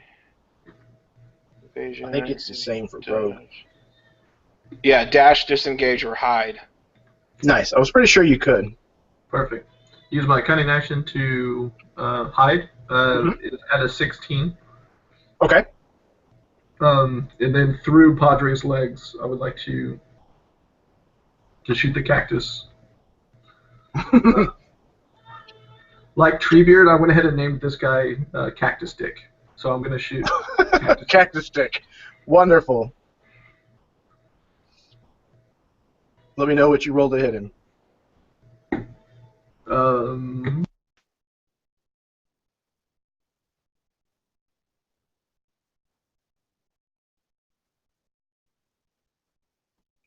Mike is muted. Yeah. Do I get advantage from being hidden, or did he see me? Yeah. Yeah, because he failed his perception. That drastically improves my roll. So non-20. Yeah, you absolutely hit him.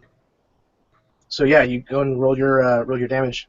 Would I get sneak attack in this situation? Yeah, because you have. Because you were hidden. Yes. Normally, all it takes is for somebody to be closed in melee, an ally to be closed in melee, Or anytime you get advantage. or anytime that you get advantage on the attack roll, which you had because you were hidden.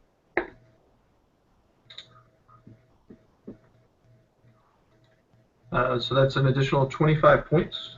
Puts him at 53. Okay. And you're just shooting him with just one of your pistols?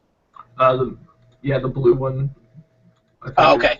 Yeah. But it doesn't do anything. Right, yeah, it won't have any effect on him. Any additional effect. But, okay. And the little pinky finger on the very far right of the lower hand, I'm going to go ahead and just shoot that bad boy off. Okay, yeah. You shoot it, and water and cactus pieces just explode everywhere in that area. And it kind of makes that kind of roaring gurgle noise again. Okay. So yeah, you're standing there. With a move, I would like to go hide behind a rock. Not hide again, but just go behind a rock. Yeah, take cover. Yeah. Okay, so yeah, Padre, you're standing there, having just kind of witnessed this this magic of the pocket Bible protecting you from this hail of spines, kind of looking down at the effect that it had, and all of a sudden, what looks like a baby's arm holding a pistol comes out from between your legs. Sure. And this ear-shattering boom, as you know, the bullet rips from the gun and strikes this cactus. And then as you turn around, all you see is the Mad Dog's naked ass as he's like just booking it away from you. He kind of runs and like dives behind a rock. Okay, Joe. All right, I'm gonna just I'm gonna stick the bladed shotgun, just straight down sword point into the dirt. Let it stand. Okay. I'm gonna draw my pistols. Mm-hmm. And I'm gonna crack off 2 shots. But I'm gonna use sharpshooter. What does that do? Decrease my attack to increase damage. Okay, excellent. Okay, so 2 attacks. First, non-20. Yes, that absolutely hits. And second, non-20 as well. That also hits. Okay. Okay, first one is 21 points. Second one is 20 points. Sorry, no, 19 points. Excellent. And I'm going to try and shoot, if I can, the joints where they come off the main body for the arms or legs. Okay. Yeah, it puts some pretty sizable holes in this thing. But unlike, being made of flesh, it doesn't seem to completely slow this thing down. It definitely still seems to be every bit as enraged and mobile as it was whenever it first started this little combat. Yes, 93 damage. Remember that. Okay, so that was Joe. It is now Padre's turn. Before we've done this, you let me cast a healing spell and then another first level spell. Are you going to let me do that again? I know it's against the rules.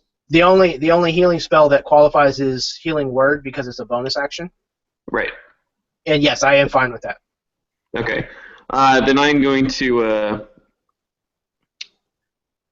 how close is everyone? Everyone's within 60 feet of me, right? Yeah, absolutely.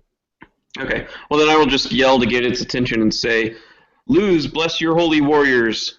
And just as part of that, a ray of light shines down on Eagle Witness. And he is healed 8 points of damage. And then I also cast Bless on everyone. Or not on everyone, I guess on Eagle Witness, Mad Dog, and Joe. Okay. Yeah, you have only 3 people? Yeah. Okay, perfect. Okay, we are back to the top of the round with Cutter. He's still here. He posted what he was planning on doing. Okay. Okay, good deal. Can you guys hear me? Yes.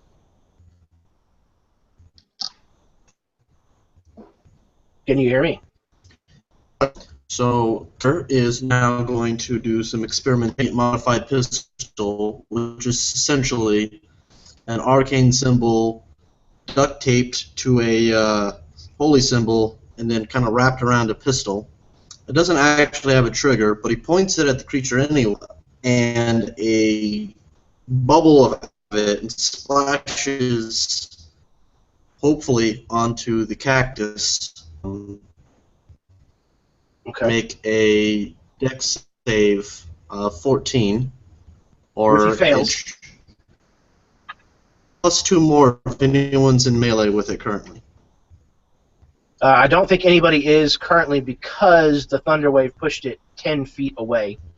So there is currently 5 feet of distance between Joe and the cactus. Correct. So And it takes 9 points of acid damage. it does, and it takes the And full he's because he failed. paying acute attention if it deals any extra damage. Okay. It is eating its way through the cellulose, but it doesn't seem to be doing anything extraordinary other than just Right. Below the hitting PM, acid and soot. I write the word acid and I cross it out. Okay, excellent. Okay.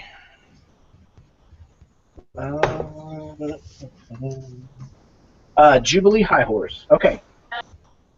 She is going to attempt an attack on this thing from where she's kind of some ways back. She's gonna shoot and miss.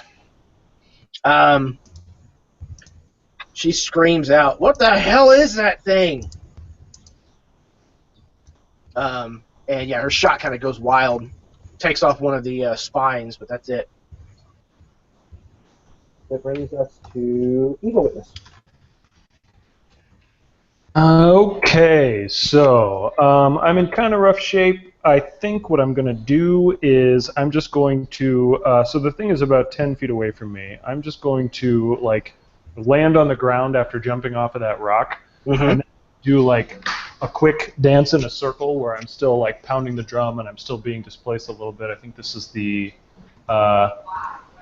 would this be the second or the third round of me activating it? There was the one where I ran under the legs and the one where I activated it, so I guess this is the third round. Yeah, so it'll last from now until it becomes your turn next. Okay, gotcha. Yeah, then I'm just going to dance around in a circle really quick, and I'm going to invoke the favor of my eagle, and I'm going to cast Cure Wounds on myself. Is there anybody else who needs it, actually? Like, what's everybody else sitting at right now? I know that Luke is hurt some. I think Mad Dog still has some damage on him. I think you probably are hurt, if not the worst, pretty close to the worst. Okay, yeah, then I'll just go ahead and cast it on myself. So it's 1d8 plus my spellcasting modifier, which means it is 1d8 plus 3. So how many do I recover? Heyo, 11. That's not bad. Can't get any better than that. No, I really can't. So 11 is 31. So I'm only, or 30. Only 2 hit points away from full now.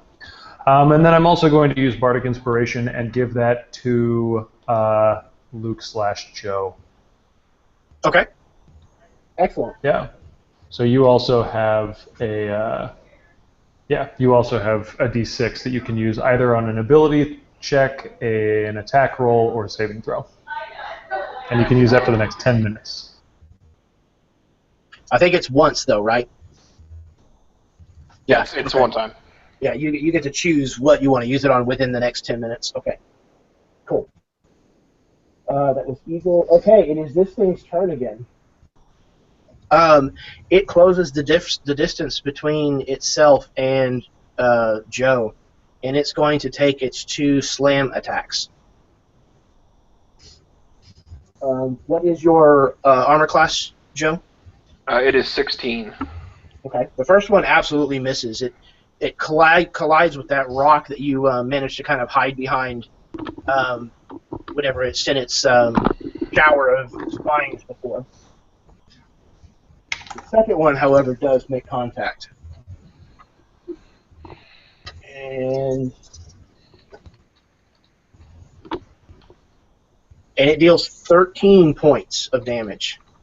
Again, if it makes a difference, it counts as both piercing and bludgeoning. It does not. Okay. But thank you. Mm-hmm. So yeah, it kind of slams down on you with one of these appendages, and it leaves a bunch of the spines behind where it makes contact. That brings us back to Mad Dog.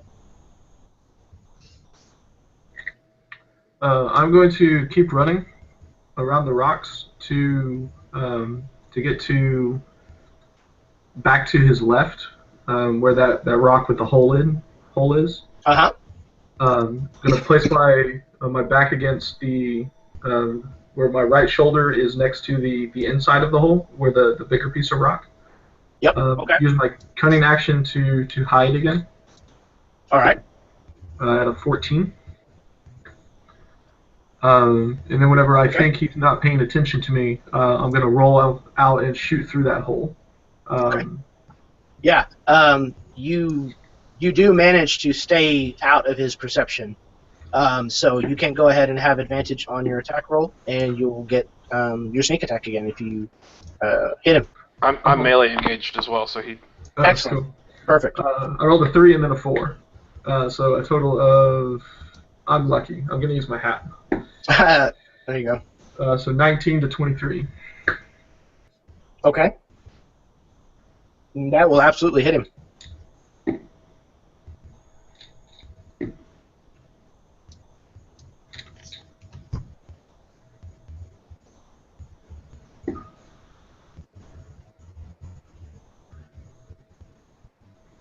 For another 23 points. Oof. That's at 125. Remember that. Okay, yeah, you blast off another, portion of one of these smaller cacti that stick off of him. It explodes, like I said, in a hail of water and cactus pieces and spines everywhere.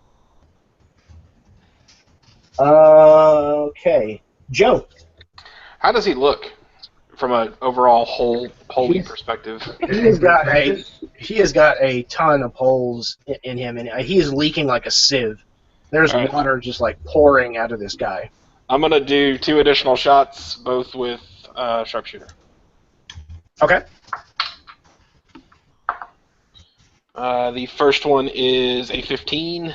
You also get to add a D4. Oh, thank you. 17 on the first one then. And 21 on the second. Excellent. And that is with you said your -5 from correct. The sharpshooter? Okay. Correct. You hit with both of them.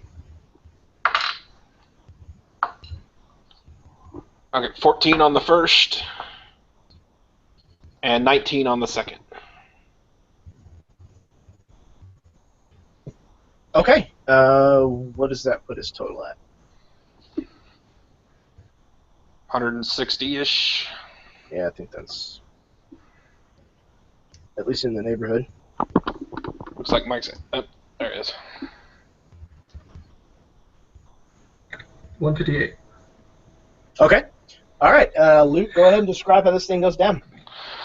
Okay, having reached the boiling point for the number of spines that I'm going to have to pull out of my clothes and arms and neck and face, and there's even one on the bottom of my foot, which I have no idea how it got there, but it's really irritating. I'm going to continue taking aim at the edges to pop off, and the first shot pops an arm off, but the second shot is the more important of the two, which catches it right at the leg joint, and the hole that it creates bleeds into the original shotgun hole. And the two of them together cause the leg to shear off, and as it falls, it just cracks against the ground and separates the torso directly, so it's in 2 separate pieces. Excellent. Yeah, and the rest of him just kind of keeps coming down, and there's kind of that wet, like slapping noise as it cascades to the rocky ground, and pieces of this thing just break off, and water and spines and pieces of it just scatter all over this little place where you guys had been relaxing. And the creature is no more. Does it have any prickly pears on it? Yeah. Oh, I'm gonna snag a couple, and as I, limp my way back over to the shade where we were camping, I'm gonna say these things are great. Yeah, there were two of them. I will start eating one and offer the other to anyone who wants it. Oh man. Eagle Witness will. So bad. Oh yeah. At least I'm a piece of it. sure. I'm sure. So we Connor can would describe give what it it tastes fun. like. As they both start speaking up, and I'm walking past my blade sword, I'm gonna snatch it up and kind of run the pear through it, just slice it directly in half, and I'll toss them both a piece. Excellent. Then I'm gonna sit in the shade and start pulling spines out. So I've got some healing spells. Who looks like they're in the worst shape right now? I guess it's gonna be Yo! I'm gonna do prayer of healing, Well, which is 6 creatures, 2d8 plus my spellcasting mod. we can So finish Well, our short I'm rest gonna and heal use it myself. But I didn't catch all of that. So, I was saying we can finish our short rest and use hit die, so you can save your magics. Oh. That is also a good point. I have one more free spell, one more warlock spell right now that I can cast before we short rest, and I get all my spells back. I'm at 2, so I would love it if it's healing related. Fuck! I just healed somebody 18. Nice, Somebody okay. gets 18. Well. Awesome. That's my maximum. Warlocks can heal? Oh, because you're. I figured you're more than Warlocks just a can warlock. cast Yeah. Yeah, if they pick their spells right, yes. That's pretty any cool. spell they know. That's awesome. Yes, thank you very much. I feel much better. I get to try really hard to pretend that I'm a cleric. Well, you technically are, just not a lot. I'm a little bit cleric on my mother's side. Excellent. Okay. We are at about the halfway point of our session, so we're going to go ahead and take a short rest of our own, but not an hour. Let's call it a 5-minute, and we'll meet back here almost 9:40ish, and we'll get rolling with the next portion. Good job so far, you guys. Excellent stuff. Fun.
Welcome back to those who are back. There you go. My overlay flipped on my screen. Is it backwards now for you guys? Because it's forwards for me now. It's because you did the dice stream thing. Yeah, No, it looks right for us. it does. Yeah. It just also makes it right for you if you do dice stream. So, Brother Cutter, writes in his book, cactus sticks. They take normal damage from shotguns, pistols, acid, radiant, and thunder damages. They shoot sprays of needles at people, and they slam twice with their fists at the rate a normal person would only attack once. That's a very acute Also, they assessment. don't have dicks. They are the dick. They do. They're all over. Unless those are the needles. Congratulations, those of you who were hit are now pregnant. Yay! Well, I would like to point out that Mad Dog almost got castrated, so High Horse almost got her way. No, I didn't. Maybe I did. Yes, I did. I have needles really close to my junk that I need assistance getting out. I'm gonna go ask High Horse for said assistance. As soon as you mention that and start getting close, she literally just pulls the hammer back on her pistol and points it straight at your crotch without looking in that direction.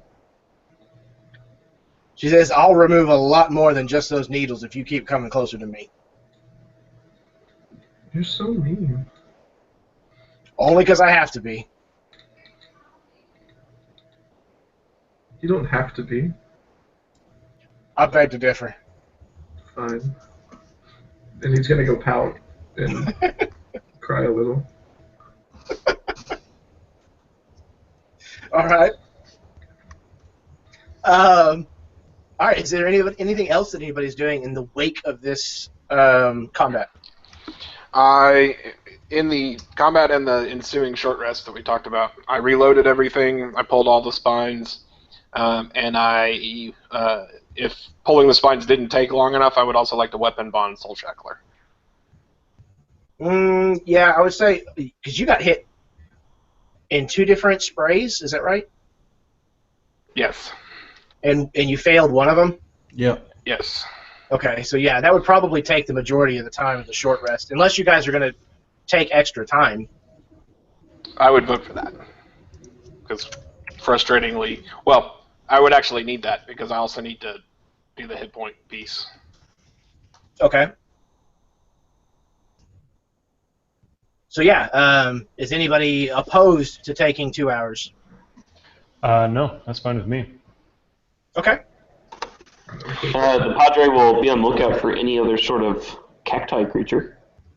So we can get sprayed on hairs. Unless Jubilee wants to help me pull the needles, I'll request a second hour.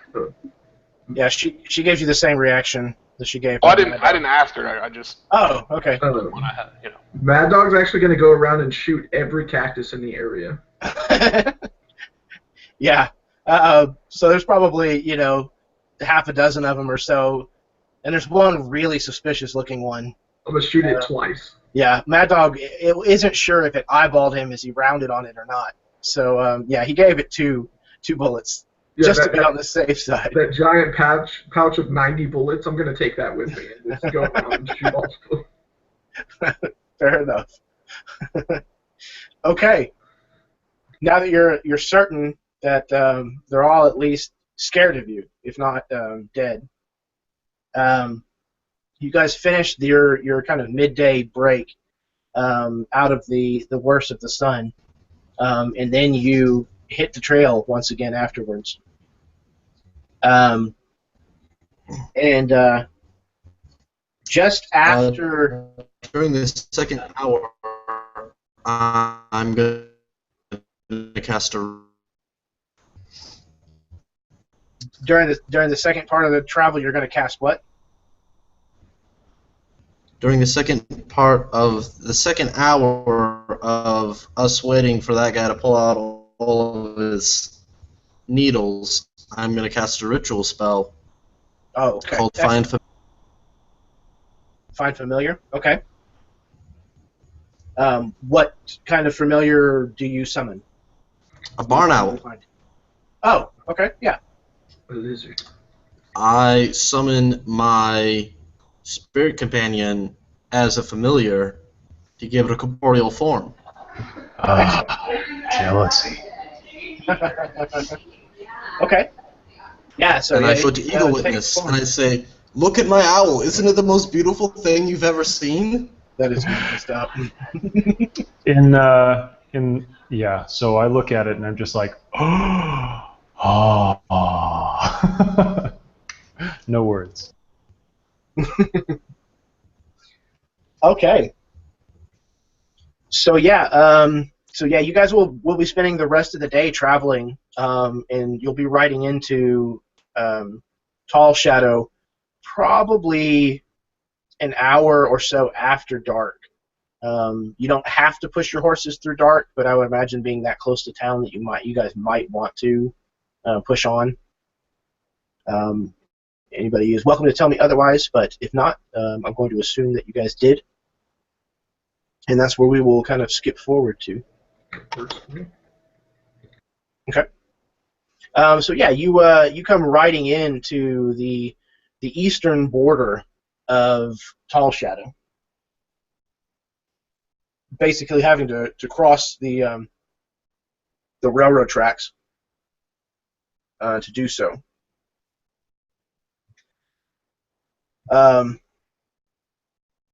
And a group the size of yours, armed the way you are,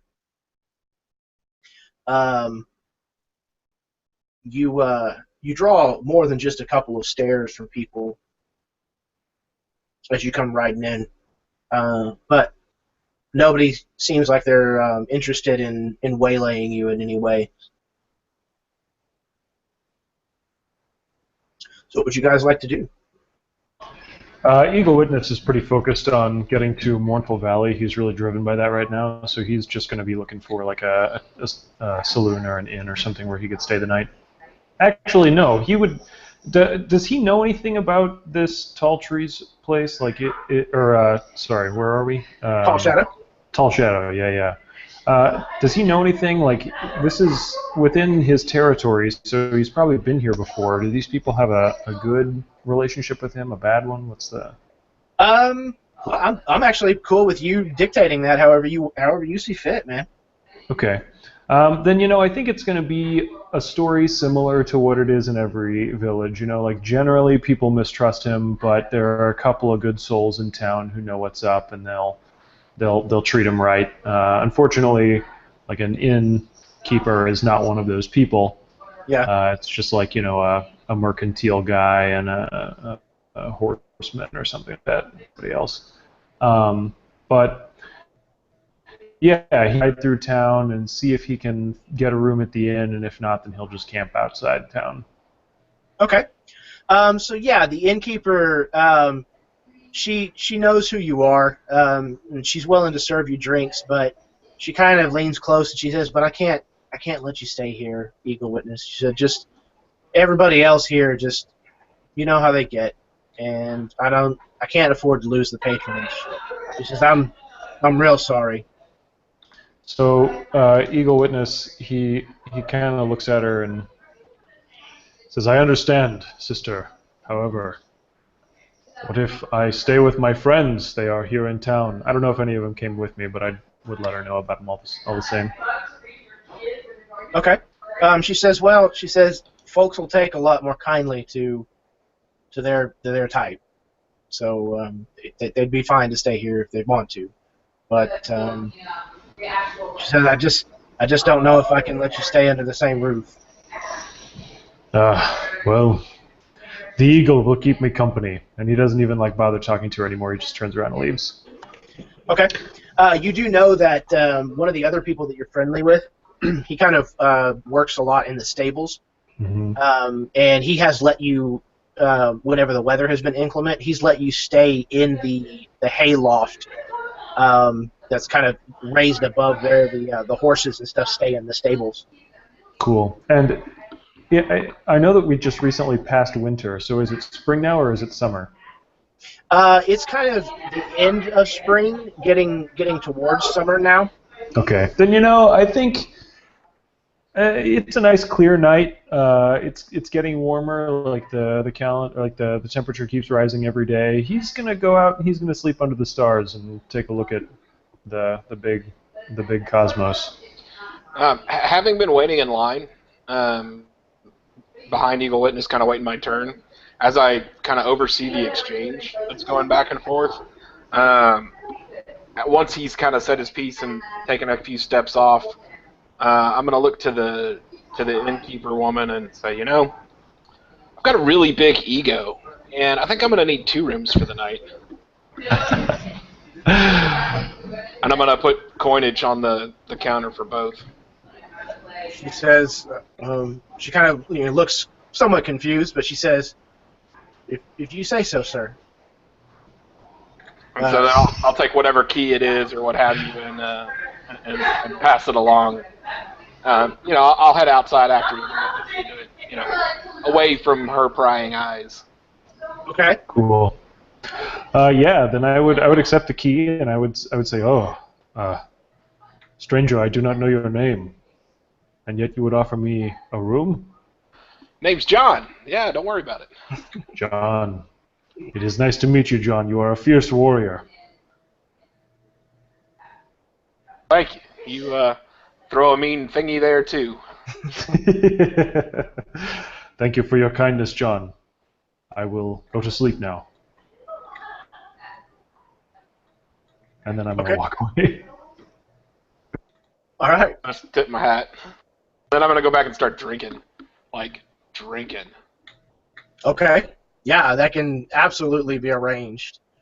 So, yeah, for the rooms for the night, let's call it 5 silver per room. Okay. And then if you want to drink until you can't drink no more kind of thing, we'll call it another 10 silver for drinking I want good stuff. to drink to make sure I get, as far gone as I can, but I want to make sure I still make it to my room. So I'll probably, at the end, when I get, really well done, I'm going to, just buy the rest of the bottle and take it upstairs with me. Okay. Yeah, like I said, we'll call that 10 additional silver. Okie dokie.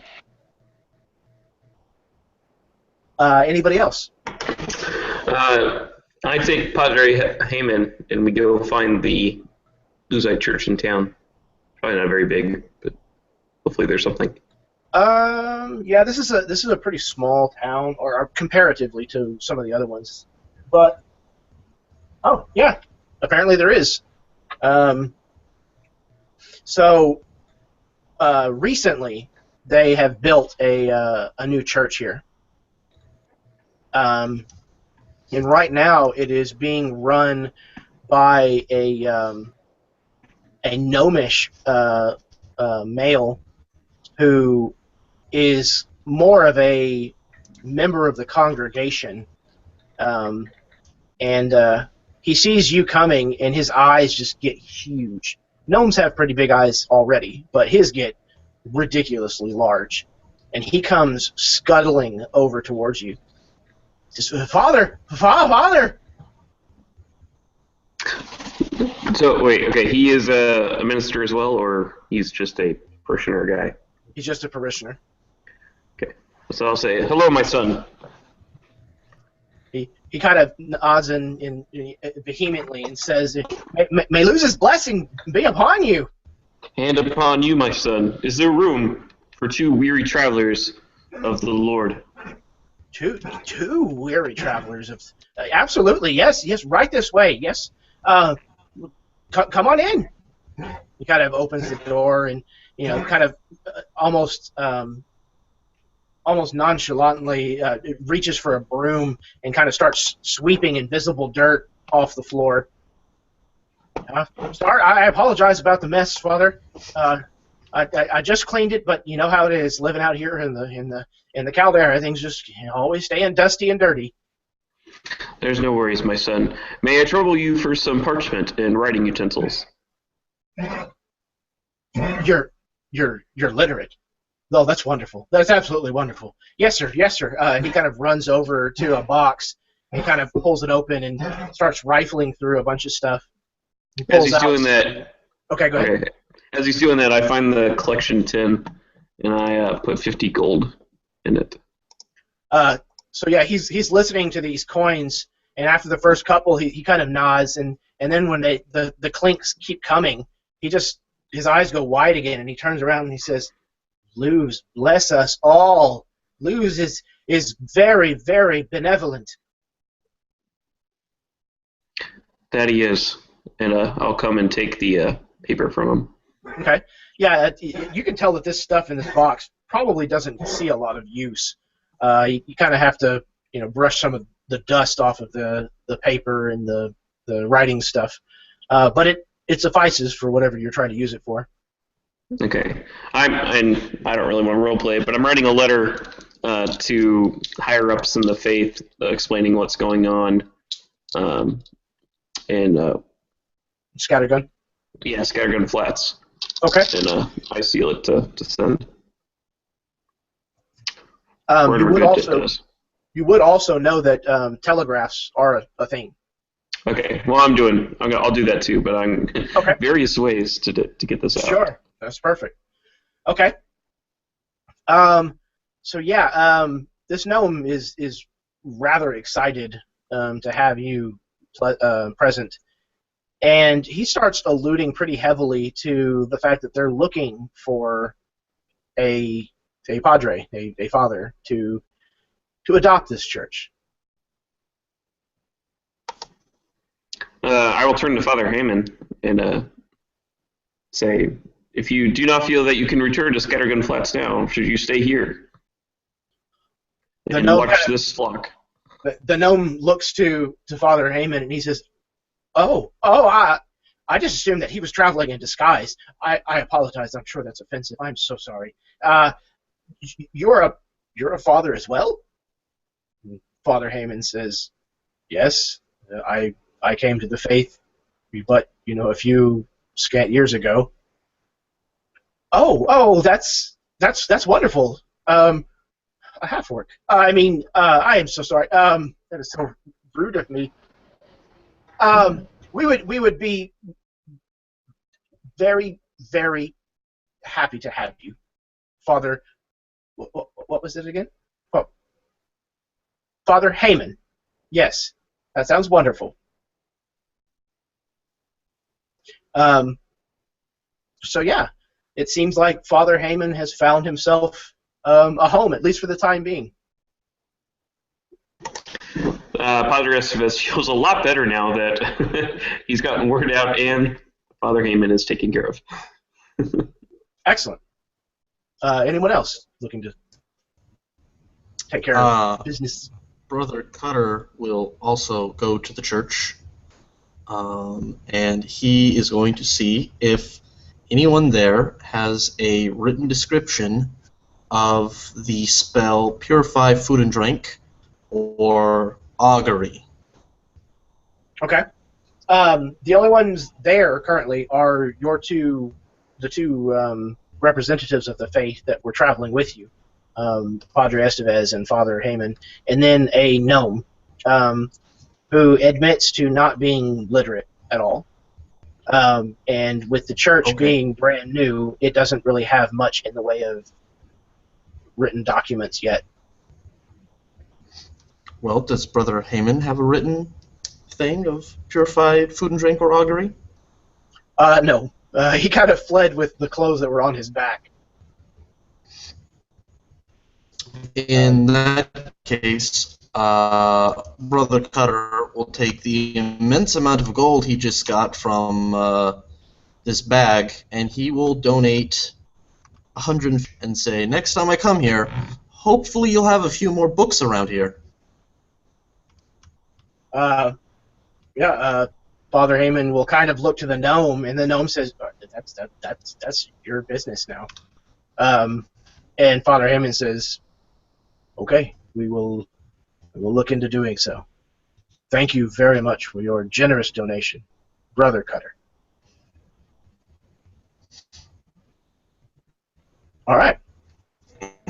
Yeah, all right. Well, I'm going to go back and look around. And he just leaves and wanders aimlessly. Okay. Excellent. We're gonna get my letter off to Custard. Okay, sure thing. Are you sending it via mail, or are you going to do a telegram, or?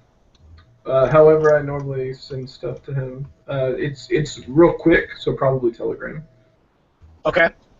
Unless there's a quick way to do the mail, but It's not going to be faster than telegram. then yeah, Telegram. Okay. Let me see. I want to say it's really, really cheap.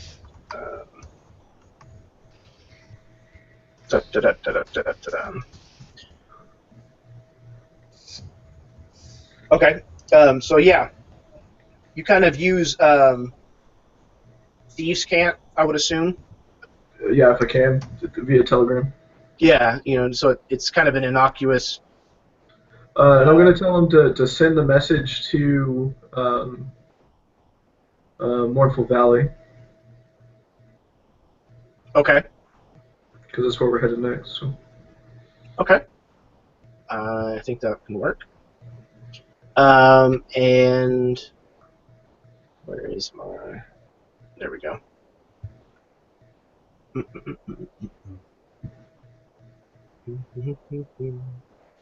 It costs. We'll call it a gold piece. For the information that you want to send.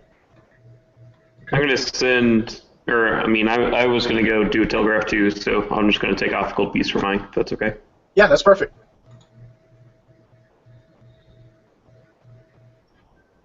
Okay. So yeah, the telegraph technician takes down both of the messages that you guys want to send out by hand and kind of calculates out how much the charge is and tells you, and then he turns around and immediately starts capping it out on the little telegraph with a series of beeps and clicks. Okay. Is there anything else that anybody wants to try to take care of before you bed down for the night? Nope. Nope, not here. Okay. So, yeah, where are you ending up, Brother Cutter, as far as sleeping goes? I know you said you were going to wander aimlessly. I will probably end up back at the church, because if I'm not sleeping under the stars with Eagle Witness, I'm going to sleep with the church, because I care about stuff in that order. Okay. People with spirit guides, and then members of the faith. Flattered. Okay. So, yeah, they actually absolutely can make room for you. It's nothing elaborate. There's not even really anything in the way of like furniture in the small little living quarters that are in the back of the church. So you guys pretty much are sleeping on pews. But it's a roof over your head and it's quiet. And sleeping on a wooden pew is good for the soul, so don't worry. there you go. Yeah, I'm actually going to do one more thing before I go to bed. I'm going to use the spell Druidcraft to find out what the weather's going to be like tomorrow. Okay, excellent. Roll me percentile.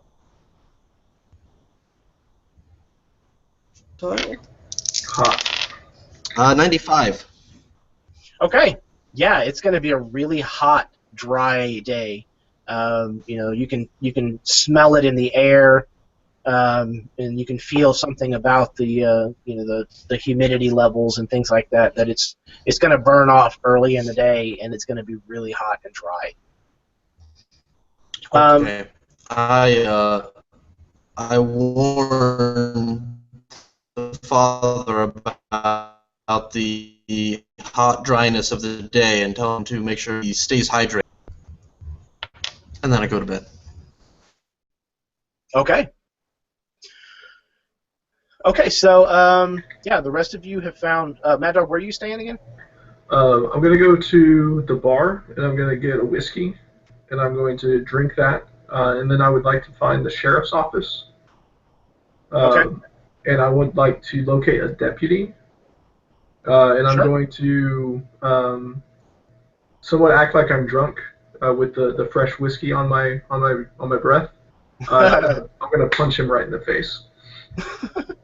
Okay. All right. So roll me a performance or deception, whichever's better for you.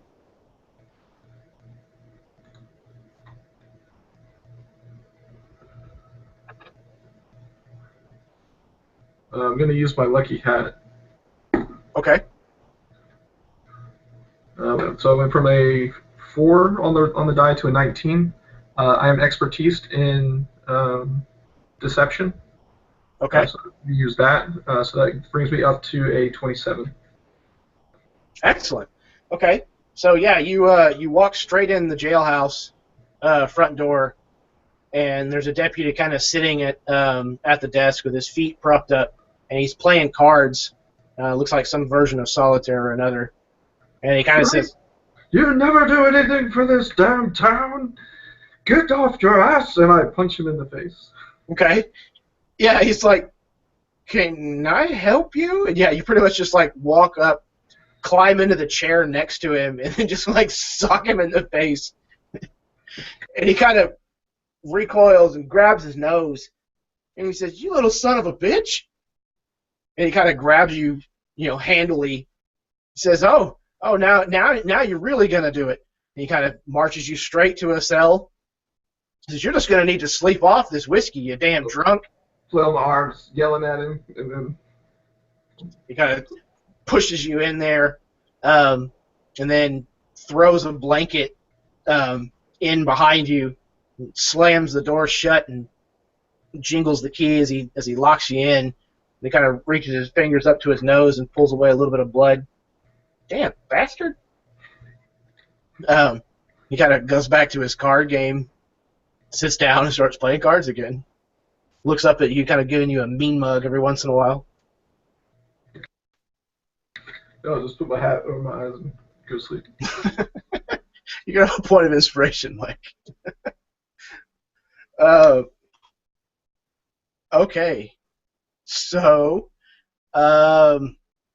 Eagle, how are you going about getting into this room?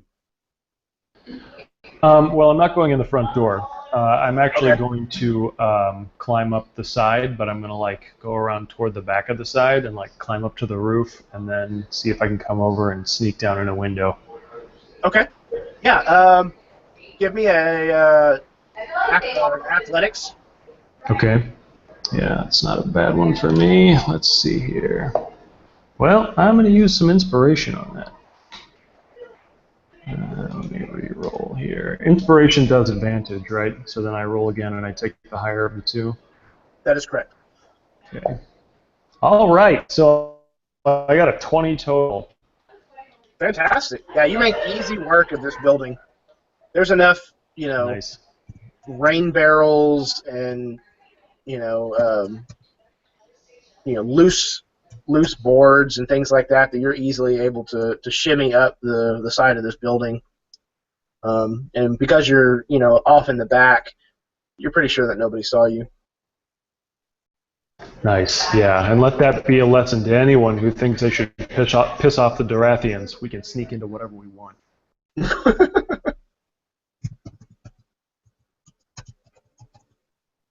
Excellent. Okay. So yeah, you shimmy open the window, clamber inside, and lay down on the bed. It's probably one of the nicest beds that you've laid in a while. It's it's got a feather mattress. It's lumpy and it's old, but it is still a feather mattress. Particularly considering that just a day ago I finished a vision quest where I walked for 8 days and covered the same amount of ground that a horse would travel in 8 days. I'm pretty thrilled to be sleeping right now. I imagine so.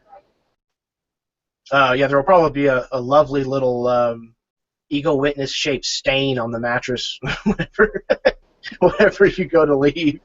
Yeah, I'm still not used to this whole bathing thing, so You're a little dusty at this point. Yeah. Okay. Yeah. Is there anything else that anybody wants to accomplish before we call it a night for in game?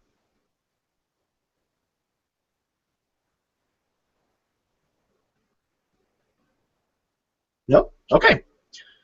So as the the moon rises up through the sky, still in the shape of the full moon, over the town of Tall Shadow, as you all nestle in for the night, kind of off in the distance, you think you might hear the faint howl of a wolf, and then you finally fall asleep. And the night, luckily, passes uneventfully, and you are up after the sun is, unless you wish otherwise. Anybody who woke up at any point during the night heard some extremely loud snoring. Padre Estevez will be awake with the sunrise to watch Luz's light come across the land. Excellent. Yeah, Father Heyman will join you. Saying my morning prayers and renewing my magic. Mm-hmm. I'm going to take something metal and start raking the bars and ask where my breakfast is. Okay. The jailer who ended up sleeping in one of the other cells with the door open kind of wakes up, pulls his hat off of his eyes whenever you start making the noise. And he's like, will you cut down on the record? How in the world are you even awake? His nose is like swollen and red, and he has black eyes on the inside of both of his eyes. It's kind of turning like a dark, like purple. If you hadn't put me on the east side cell, then maybe you'd still get to be sleeping. And he kind of, you didn't put me on the east side cell. As he's like getting up and walking over to the stove, he starts putting wood in it, getting the fire going. Where's my breakfast? And he starts, kind of slamming things around. So yeah, you see he's making coffee, but he's put the coffee beans that he's using, that he's steeping in this water that's boiling, he put them in a sock. You didn't see where he got this sock from, but you're guessing that it's probably not its only use. I approve of this. That's a nice trick. I like that. All right. I was going to say, you notice he still's wearing two socks, so I don't know what this sock is used for. Oh, Padre. Okay. So, he finishes cooking or boiling the coffee, and brings it over to you. Brings you a small little metal cup. And he says, here you go, it's the hotel special. And hands it to you, kind of with attitude. And then he goes back and starts scooping porridge into like a real shallow little clay bowl. And he brings that with it. And it's very, very basic gruel, essentially. This has got to be the best breakfast I've ever had. He kind of stops and looks at you. Says, well, thank you. He kind of backs off and turns around and walks over and busies himself with something in the corner. Free breakfast is always the best breakfast. I'll sit back down and enjoy my sock coffee. Yeah, it's certainly not the best you probably ever had, but it's warm and it fills your belly up. Is there anything else anybody is trying to take care of in the morning? The Padre will have breakfast, but make sure no socks were used. Yeah, the meal is also somewhat simple in the church. You guys have kind of scrounged around and found the stores essentially that were available in the church. There's not much; it's very meager. Does the church keep any chickens? Are there any eggs? No, but one of the other parishioners actually does stop by and brings a small basket of half a dozen eggs. She says that the gentleman who let you in last night told her that you were going to be here, and so she brought these over for you for the new creature. I offered to pray with her. She graciously accepts. Okay, we pray over her chickens. Perfect.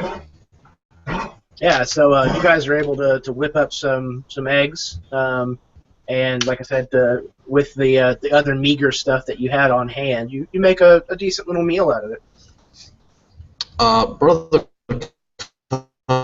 Cutter cooked wing in his bag, and he has no idea where it came from. He has a cooked wing? Yeah, there's a wing of a rock in his bag. Right. Okay. Is he attempting to pull that out of the bag? Nope, he's just letting them know that it's there, and then he's going to spice all the food with magic. Tastes awesome. There you go. Because prestidigitation is the best spell in the whole world. Excellent. So yes, the meager meal is turned into something that, though actually meager, tastes very refined. Okay. Anything else specific?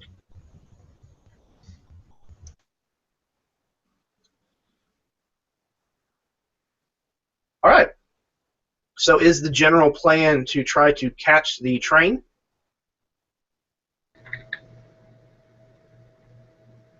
That's my plan. Okay. The step 1 is get out of jail. Step 2, train. Yeah. So as you guys kind of get on with your morning, and several of you start to reconvene and find where everybody kind of ended up. None of you have seen Mad Dog. I'll inquire about him to the group. I'll start asking around town if you know where an angry-looking halfling is. I haven't looked closely since the river yesterday. I've tried to avoid it. Jubilee High Horse says, yeah, that makes 2 of us.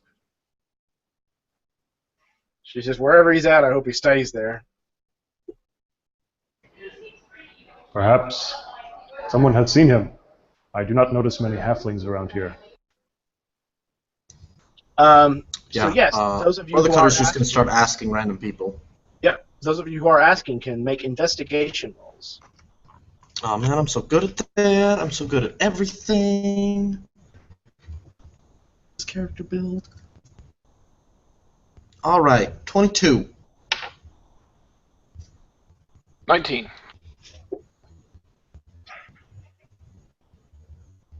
Okay. Yeah, it doesn't take long at all. Asking around. Somebody says, "Yeah, I heard old William Stubbs complaining about some drunk halfling came into the jailhouse last night and socked old Willard right in the nose." So, from my understanding, he locked him up to sleep off the drunk. Having known Mad Dog for only sounds like him. It sounds possible. I go to the jail. Before I go in, I cast guidance on myself, thaumaturgy. Where is my damn halfling? You cast what on yourself? Let's see if guidance and thaumaturgy, so I can yell extra loud. Okay.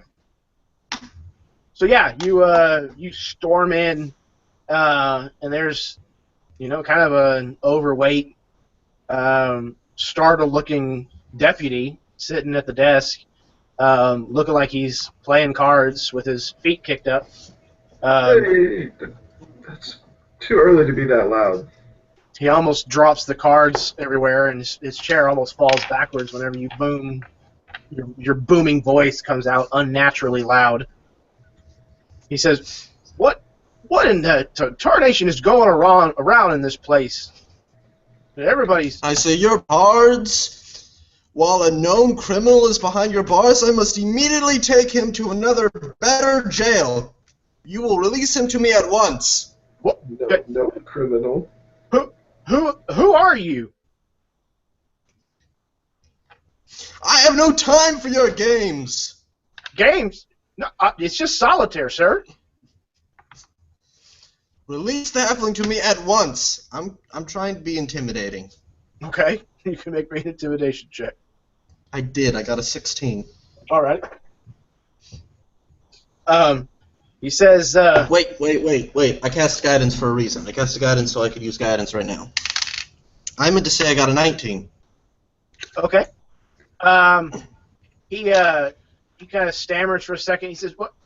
Well, I can't just let him go just because you say so. I need to know something about who you are. What was your name again?"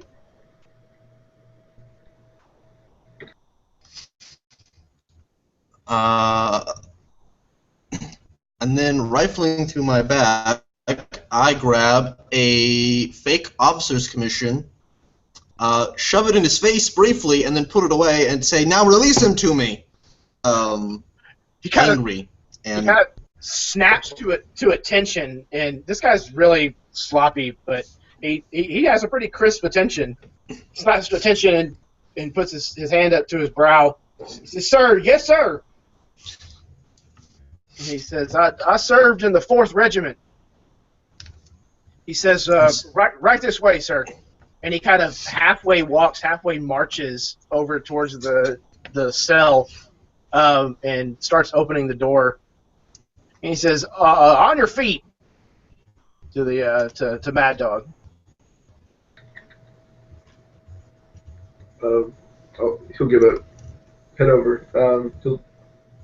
He'll pat smack the guy on the ass a little bit as he walks out. He kind of jumps and squeals. Thanks for the good night. You what? You drunk bastard! Get out of here! Go on! Like kind of chases you almost like a dog, like kicking at you a little bit, just kind of scooting you out the door. Did he leave all my guns and stuff on me last night? Yeah, he took all of it from you when he put you in the cell. Okay, then I'll gather all my effects and. Yeah, he'll barely let you do that. Stuff them all back where they go. Right. It takes a little while. Okay. So yeah, then, the rest of you, I'm assuming, have probably gathered around outside the jailhouse. What do you got, Alex? I said, and once we get out, stop being thaumaturgized, and I just kind of jostle him. It's like, huh? Pretty good, right? Yeah. So the rest of you kind of see Mad Dog and Brother Cutter come out of the jailhouse, cutting up and laughing a little bit to themselves. Not too shabby. All right. So, as far as train schedule, I'm going to roll a d4, and on a 1 through a 3, there will be a train today. On a 4, it won't be today. Okay, I got a 2. So, that means that the train is scheduled to be here about midday. So you'll Nice. have So we've to. got several hours to do whatever, right? Yeah, you'll have several hours to do whatever, but you also need to make sure that you actually either purchase a ticket or somehow arrange other less than legitimate means of getting on board.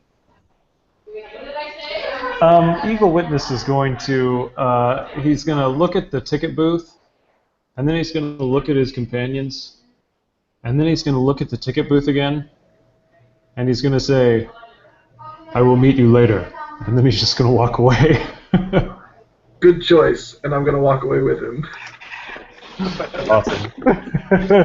Fair enough. The Padre will go up and buy tickets and get lodging for everyone's horses, even the people that walked away. So their horses are coming with us, at least. Okay. Let's see. Thank you, Padre. I will, but we'll see. Okay, so there's the 5 of you. I don't know if High Horse is willing to come with you guys or not. Let's see.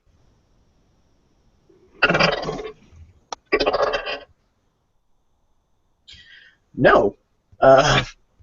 She, depending on who has asked her if she's going with you or not, she politely declines. But, so that puts the 5 of you and 5... No, I mean, I'm not... Okay, I'm not really paying for tickets to people that walked away. I was just paying for their horses. Oh, okay, yeah. So the 3 of you, then, the 3 remaining, and 5 horses. So we will call that...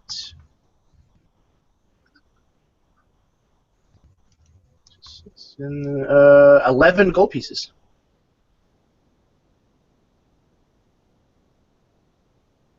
You're buying all the way to Wayward Gallows, or Wayward Valley, right? Yes. Okay. Mournful Valley? Mournful Valley. Yeah, I thought we were stopping at more. Yeah.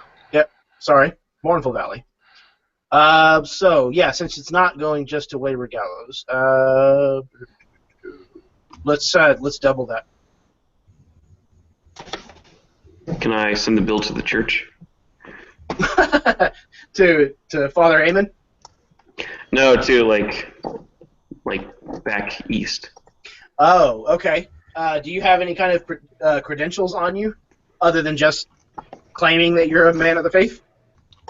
I mean, I'm an acolyte, so I come from somewhere. Yeah, so yeah, because you have acolyte as your background, that makes sense that you would have some kind of paperwork saying that you were sent here to do your Lord's bidding or whatever. So you show him that, and he says, "Very well."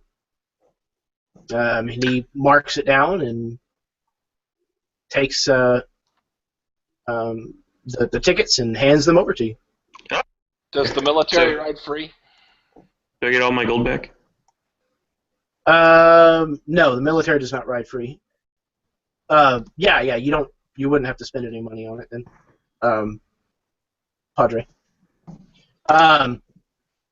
Yeah, no, the military rides free if they're actually in uniform going from one place to another, like as a regiment, but not individually. Got it. Okay.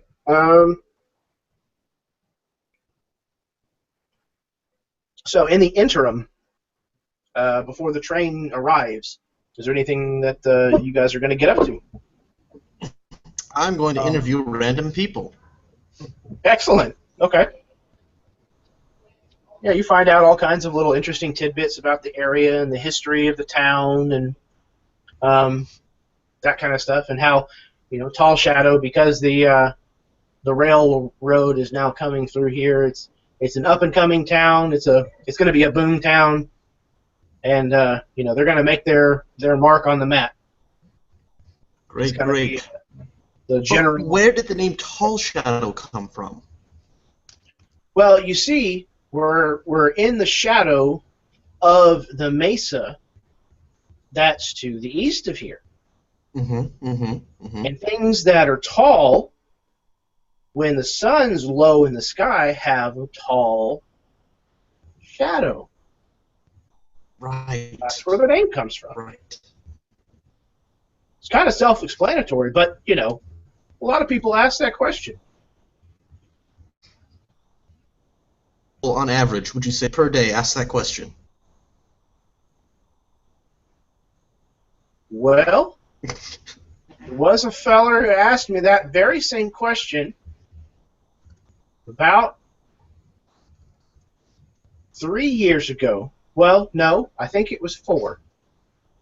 Well, it was either before the flood or it was after the flood, but I can't remember which. Great. Which flood are you talking about? Oh, you've never heard of the flood? And he completely goes into this long, drawn-out story about how the river that comes through Tall Shadow and connects with the other river got dammed up by too many beavers or something, and it just got this ridiculous. But this story it just expounds and expounds and expounds. So you can talk to him as long as you would like. I literally just talked to him for 6 hours. He says, And yeah, he will talk your ear off. well, I finish writing it up, I collect my ears off the ground, and I head to the train. Excellent. Anybody else? Is there anything that you're wanting to take care of in the first part of the day? Mad Dog, I don't know about you, but my plan would be to ride to the other side of the tracks and then like off a certain distance. And I can't. I'm trying to think of a way to get the horses on. I feel like I would need to get on. Oh yeah, okay. So we're just gonna run away then. Okay, that's fine. That's a good plan. Yeah, that works for me. Get in front of it where it's still going slow, and then just.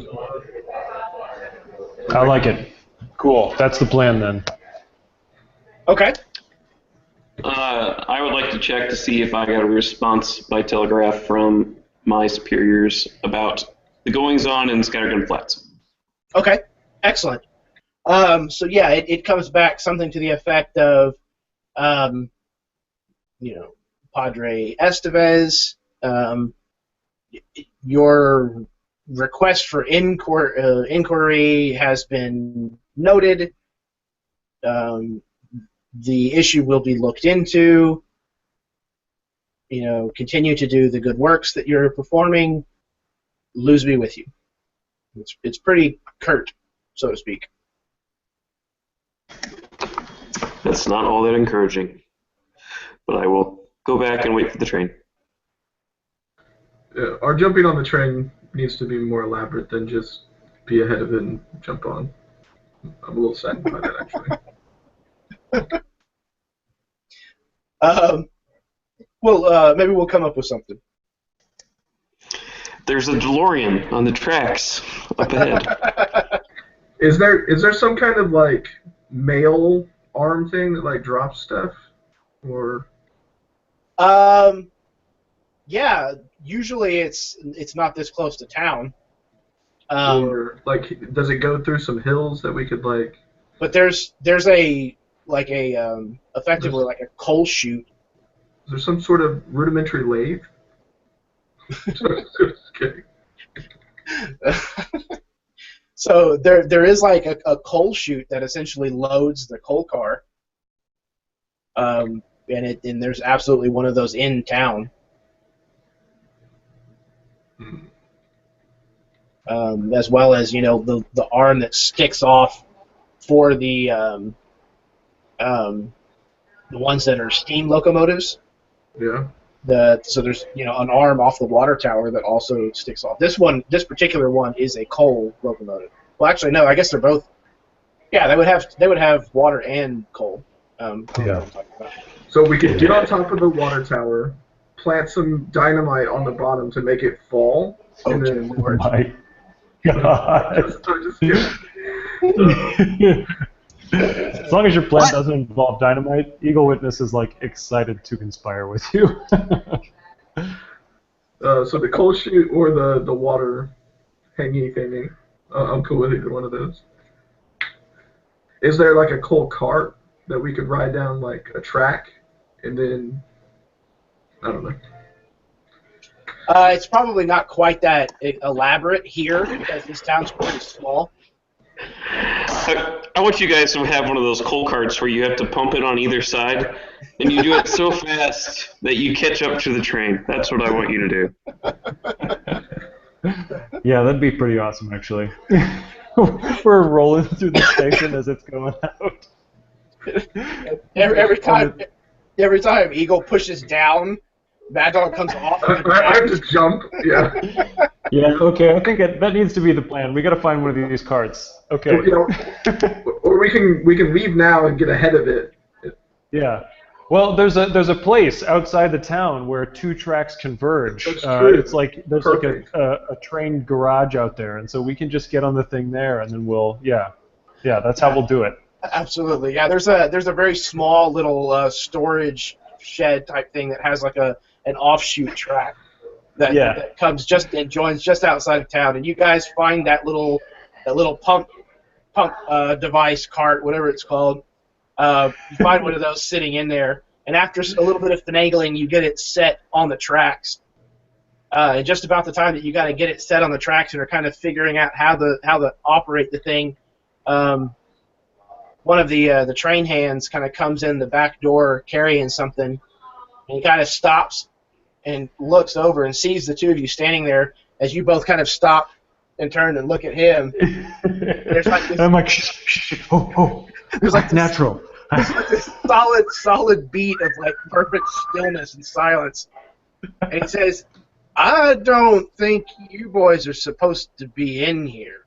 Okay, so I'm gonna make a deception check. Okay.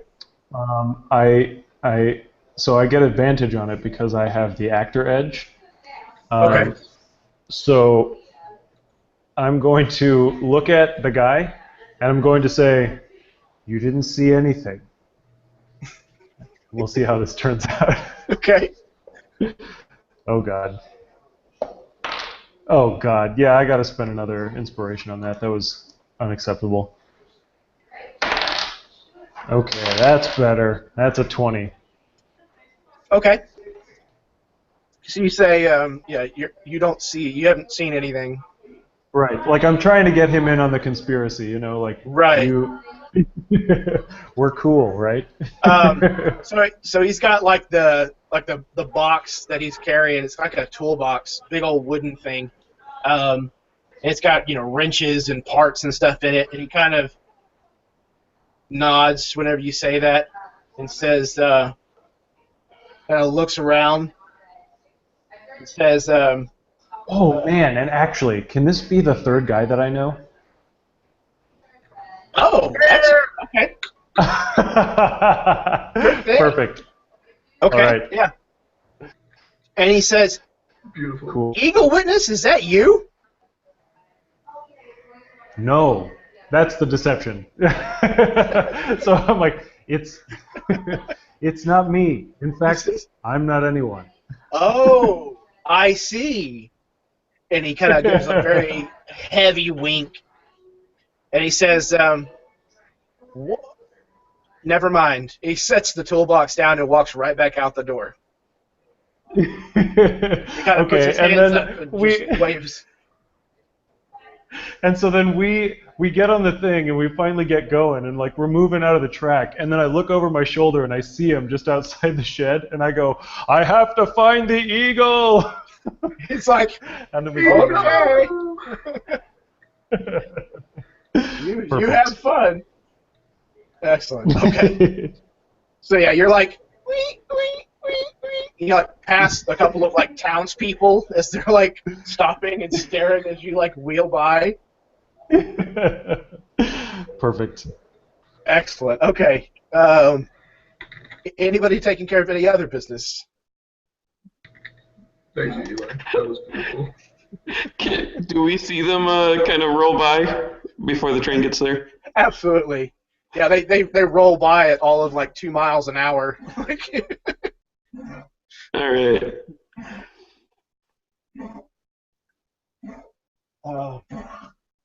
Okay.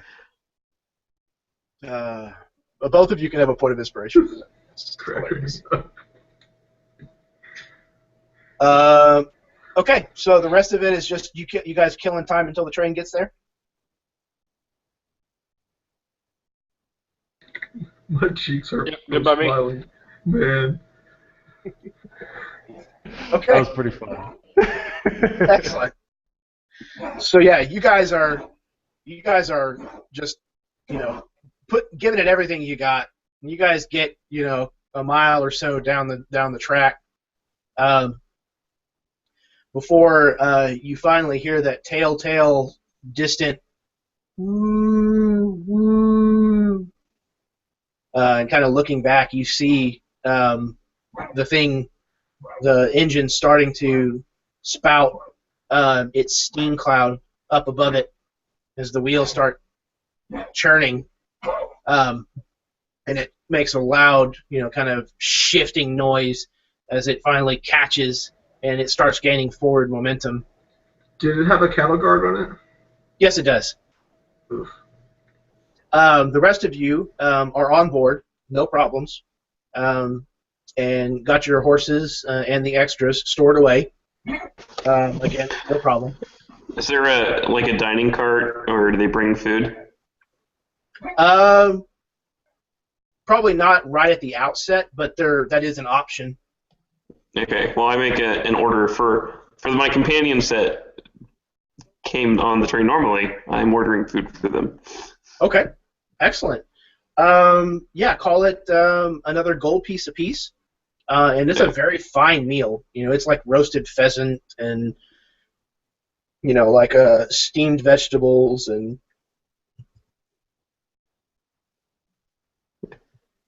comes with like a, like a fine sherry. It's a very nice meal. Okay. So how do we get in the train? And as you guys are discussing That's that your very problem, question, whoever is facing backwards on this device notices that the train is very slowly gaining on you.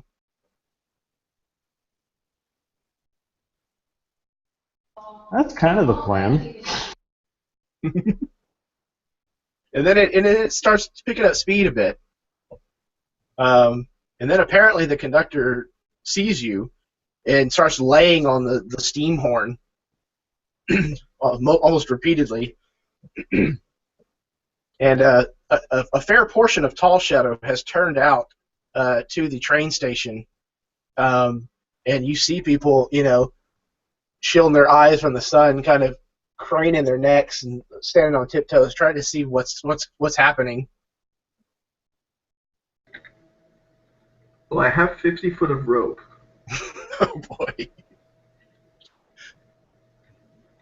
And 6 sticks of dynamite, right? Yeah, it'll be fine. So We're just gonna jump on the front of it, right? yeah, I was hoping at some point I could throw you, but that can be even another session. It doesn't have to be now. Toss me. The train is getting closer. Oh yeah. Okay, I'll hold the rope. Use me as the grappling hook. And What could go wrong? So I help you tie the rope around your waist. I'm like, okay. Literally nothing can go wrong here. Perfect. I'm a good Okay, climber. and I got second story work. Okay. So yeah, as you guys let go of this little cart, back and forth device, it starts to immediately slow down. The train starts to gain on you, and you're tying the rope to Mad Dog as this train is starting to kind of bear down on you, and he's still laying on that horn. So yeah, you get Mad Dog ready. And just about the time that you're, positioning yourself and uncoiling the rope as best you can, the cattle guard actually bumps into the back of this cart and then starts pushing you down the track. Oh God. You can see the conductor leaning out the window, going, "What in the hell is wrong with you? Get off the track! Get out of the way!" Okay, so I guess I'll throw you under the train at this point. Excellent. Okay. And actually, while the thing was slowing down, like as soon as I got it tied around you, I also tied the rope around myself. So like if one of us goes down, we're both going down. Excellent. And Okay. then, is this a strength check to throw him, or like an So- athletics? So yeah, I'm going to let you guys choose how you want to handle this. It's, either way, because you have assistance in this, you're going to have advantage on the roll. Okay. So you can either do it as an athletics check from Eagle Witness for throwing, or an athletics check from Mad Dog for jumping. I'll leave it up to the two of you. So my It's athletics and not athletics is acrobatics, then not me. okay. Yeah, my athletics is +3. Okay. So it probably would be in the best interest for Eagle Witness to make the roll. If we Yeah, could do okay. like some sort of like throw jump thing that's acrobatically, then Yeah. So it's like Now that are you? now that the train's pushing the cart, the handles are going automatically. Just jump from one of those. Circus Olay shit. There you go. Yeah. So Okay. I'll flip you up. You'll do a backflip, land on one of the axle things, and then it'll get launched into the air.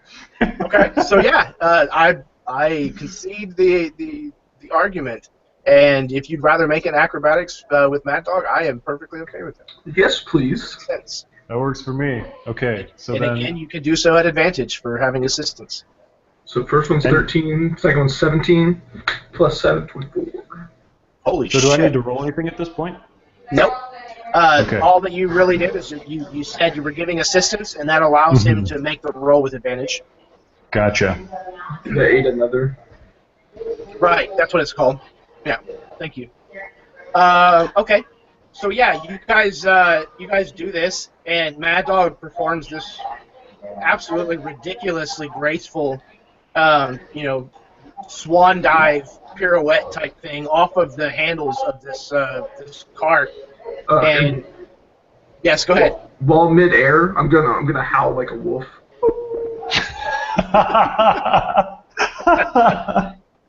Perfect. Okay. And then yeah, you land pretty much on like the front of the train at the top of the cattle guard, like holding on to either side of the main front part of the boiler, the kind of rounded circular part. There's little handles that kind of run along the side of it. I'm You gonna manage to immediately basically grab onto both of those. I'm gonna try to loop the rope through one of those handles. Okay. Yeah, it takes a little bit of doing, but you manage to feed enough slack and tie a quick knot to secure it. Actually, like I want to stick it through, and then I'll just stick one of my guns through that loop and just let it hang off that. Ah, cool. Okay, excellent. Yeah. You hear the distant sound of coming from the gathered townsfolk near the train station, and there are people that are nodding approvingly and pointing, and you can hear people, chit-chatting and laughing about what's just happened. The conductor is furious. He is freaking out right now. Awesome. So one end of the rope is now secured to the train. The other is secured to Eagle. Yeah. With this. And So- Mad Dog, you're clinging to the front of the locomotive here. So we lock eyes, and I go, pull when I jump. And I grab the rope and I demonstrate, pull when I jump. I'm I'll gonna just make start an athletics furiously working the slack. Yeah, Okay. you're having to pull out quite a bit of it very fast. It looks like it's his jump is imminent. Okay, so then I guess this would be like an athletics check with advantage because he's assisting. Yeah, that's fine. Mhm. Okay, so I'm gonna make that roll, and I got I'm gonna use inspiration to roll again. Okay. It's just I didn't do well. Okay, that's 20, and so as I'm jumping, I'm also going to use my actor feat and mimic the cry of an eagle. And so this is a deception check, and I make deception checks at an advantage. and it's opposed to anyone's insight to try and discern that it's not actually an eagle in the area. Okay.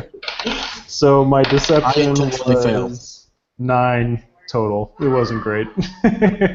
Okay. So yeah, you leap off and kind of spread your arms and make this, and you kind of you land in such a way that you kind of have your feet pressed against the sides of the cattle guard, and you're kind of in the close proximity of Mad Dog, but you're both on the train. Great. Yeah, and at this point, I'm just gonna climb. I don't care. I know I'm gonna have to go past the conductor, but if he doesn't applaud, then I'll punch him in the face. Actually, we need to go under him. From my smuggling days, there's actually enough space that a human body can go through, and we can make it all the way back to where the horses are. Like on the underbelly of the train? Yes, sir. Oh man, that technology might be too much for Eagle Witness. Yeah, I think I've got to climb over, but I've got a plan. Don't worry.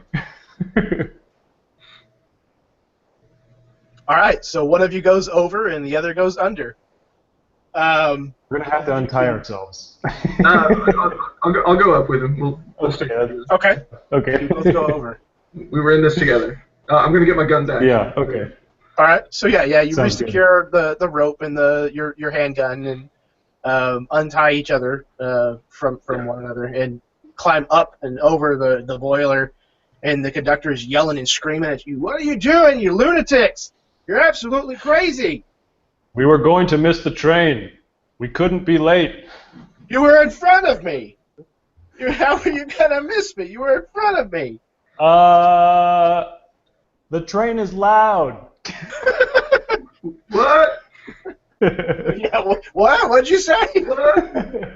What? You paint the crowd? And then I'm just gonna keep walking. Okay. He just shakes his head and keeps working on shoveling the coal. That's not my money you're cutting into. All right. Whenever I get to the top of the coal pile, I'm actually gonna push a little bit down his way so that he's got a little bit more to work with. It's it's a tip. He doesn't even seem to notice it. He's still grumbling and shaking his head. Fine. All right.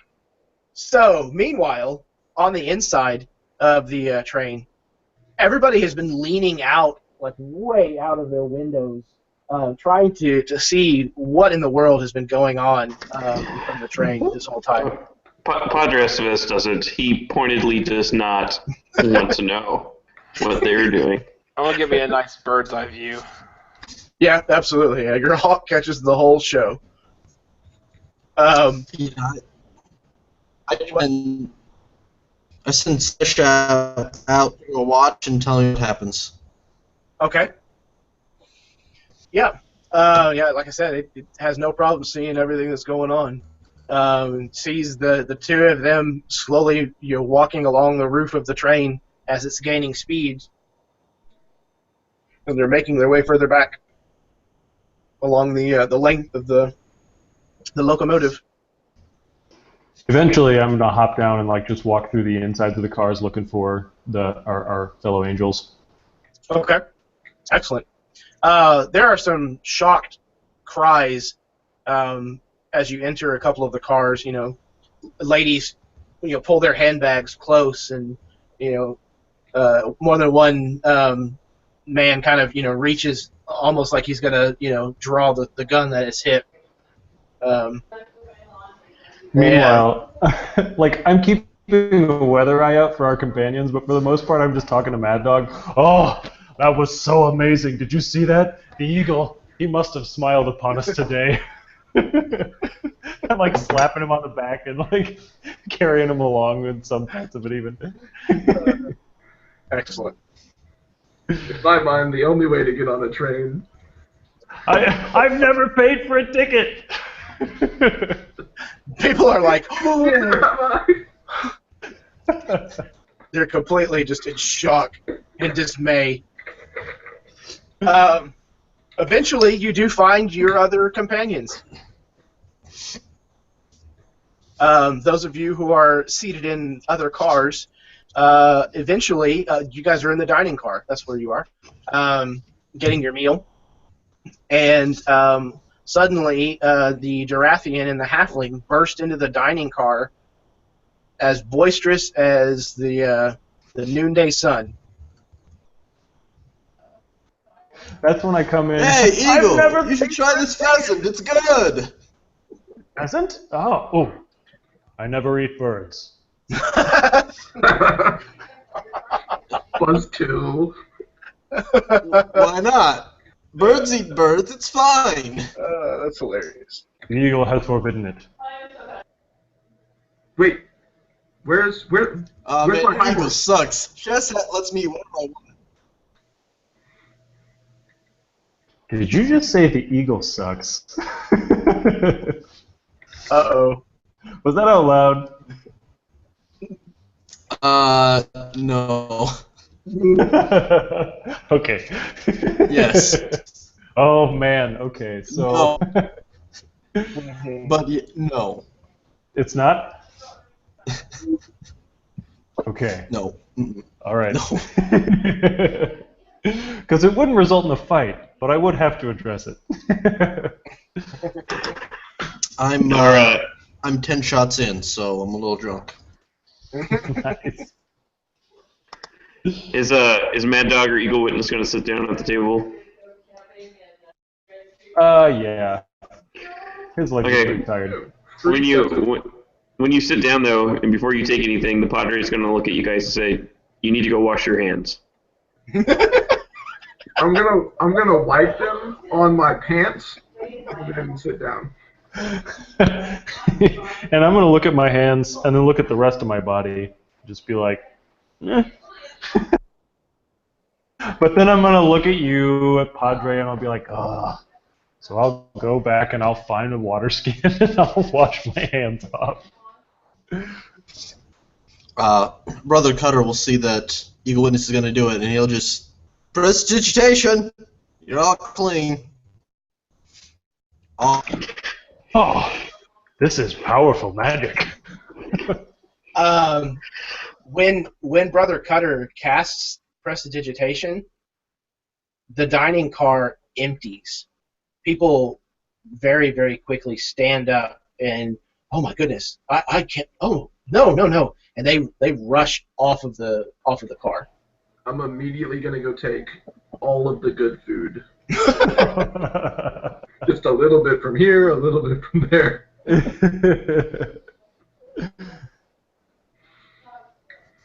All right. We'll have to remember Look that. around, and I'll be like, I'm wearing my cleric clothes. Don't people think I'm a cleric? Well, they shouldn't be scared. And then, I mean, if they're gonna just throw their food away, I'll eat it. Yeah, there's no shortage of food sitting out now. Okay. So you guys are at the moment at least alone in the dining car.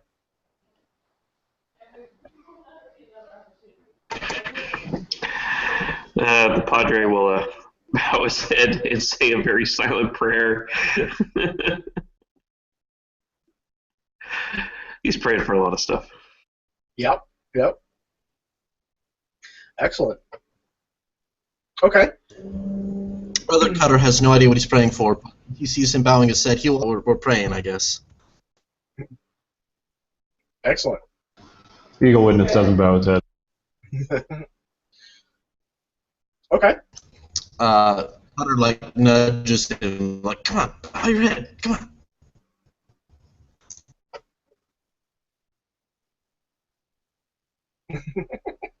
Fair enough.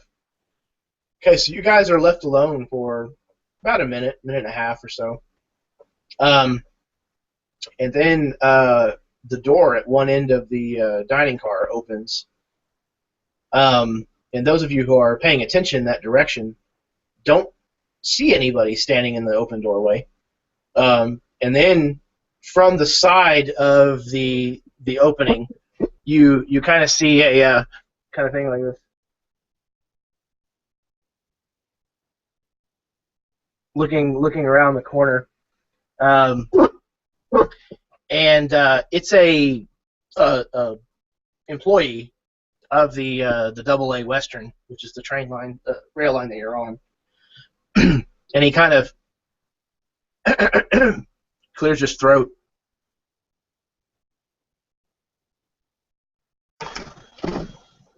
The Padre will motion for him to come closer and say, "Yes, my son." He says, "You guys aren't going to shoot me, are you?" Of course not, my son. And Why would we shoot you? and you're not going to use any of your witchcraft? The only powers I possess are those that the Father Luz has given me. I am a servant of damn it. What was that, Alex? I said, I'm a servant of Luz, damn it. All my magic is divine. He says, I don't know exactly what that means, but Luz is all right with me, so I guess you're okay. And his eyes kind of settle on Mad Dog and Eagle Witness. Y'all are sure you're not going to shoot me? Eagle Witness just he crosses his arms and he happens to have his tomahawk within easy reach. Okay. Yeah, the little bit of a sun glint off of the blade or whatever coming through the window. He kind of kind of ducks back around the corner for a second, and you hear other voices. Go on, get in here. It's your job. And he kind of gets pushed into the open doorway, and he kind of straightens up, and he kind of, you can tell, kind of tries to compose himself, and then he walks into the dining car, and he shuffles his feet quickly till he's standing right next to the table, and he says, "Sirs, from my understanding, not all of you have purchased a train ticket, and furthermore, you have been observed casting magic upon this train." And he kind of falters for a second, and you hear, "Go on, do your job," from the open doorway that he came from. And he kind of swallows hard and says, "And I'm afraid that I'm going to have to ask you to at least purchase the remaining tickets for your party. And when we arrive in Mournful Valley," at this point it would be, "and when we arrive in Wayward Gallows, I'm going to have to involve the authorities."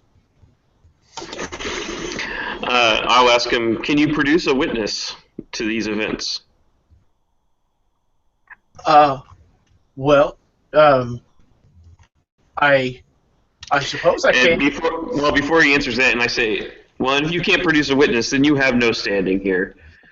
I'm sure my companions will buy a ticket, but there's no need to involve authorities. We are all Luz's children. He has given us his powers to do his will." He says, "But okay." I'll interject. I will interject and say, look, there are really only two options here. Either I am a divine cleric and you have no quarrel with me, sorcerer, and you will be destroyed. So, I mean, do whatever you want, but whatever seems good to you. He puts his hands out and he says, "No, sir, no, your witchcraft, I mean, your whatever it is, whether it be witchcraft or lose magic or whatever you want to call it, I want no quarrel with you. I was sent in here against my will and told that I had to be the one to come and confront you folks.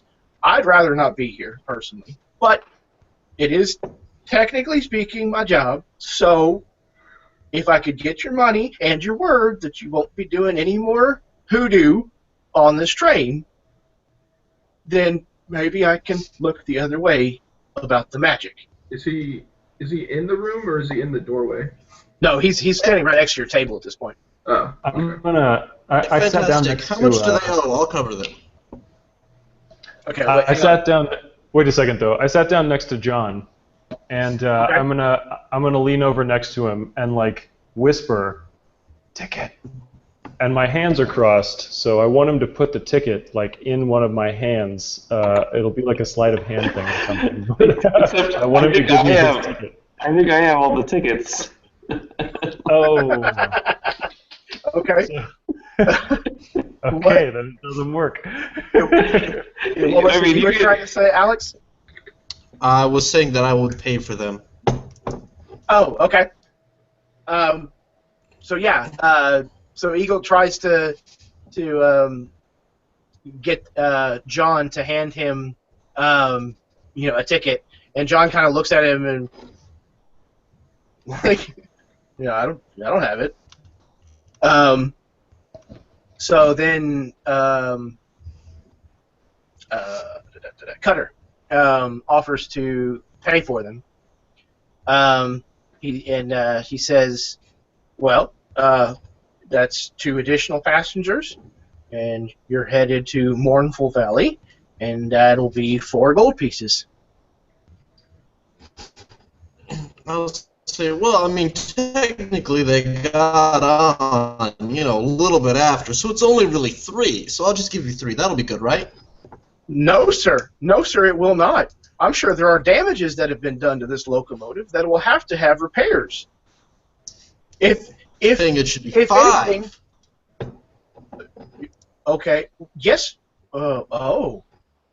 Yes, sir. Yes, sir. I think 5 would do just fine. 6 may be better, sir. You're pushing it, buddy. You're pushing it. No, sir. I don't. I'm gonna say, are you trying to blackmail a man of the faith? No, sir. I would never. No. It's not blackmail. And he kind of leans in close. Is it? I think you should give confession right now, and I think you'll have to give repentance, and you'll probably only have to get 3 gold pieces right now. I don't know, sir. I don't know if I mean to be right with the Lord, you need to give a donation of 1 gold piece. Oh my word, my soul's worth an awful lot to me, sir, but I don't know if it's worth my job. Listen, no, it's fine. Fine. Here's 5 gold pieces. It's just go, and bring me something to drink.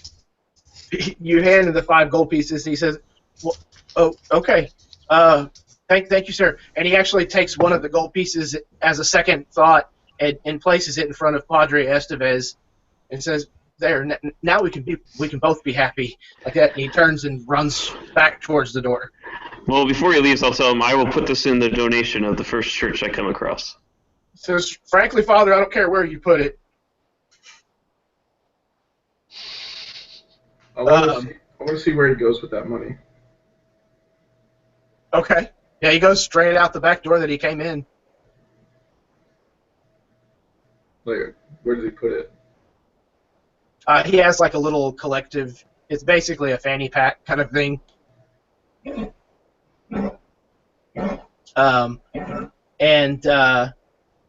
After a second, like I said, he leaves through the back door, and after a second, you kind of see his hand reach back around the corner, and 2 tickets kind of get tossed into the room, and they kind of flutter to the ground.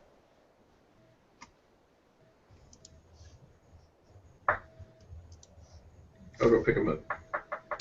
I send Seshat to go pick up the tickets and bring them to me. Okay.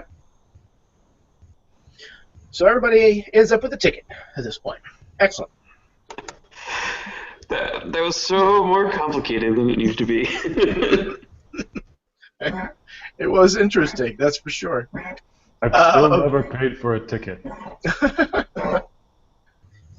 Excellent. Okay, so we are about 20 minutes away from where we would normally stop. And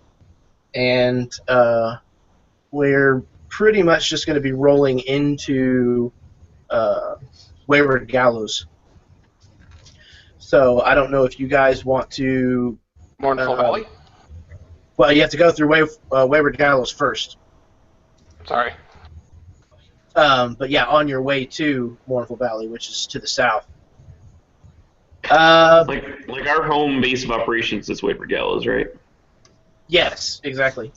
Okay.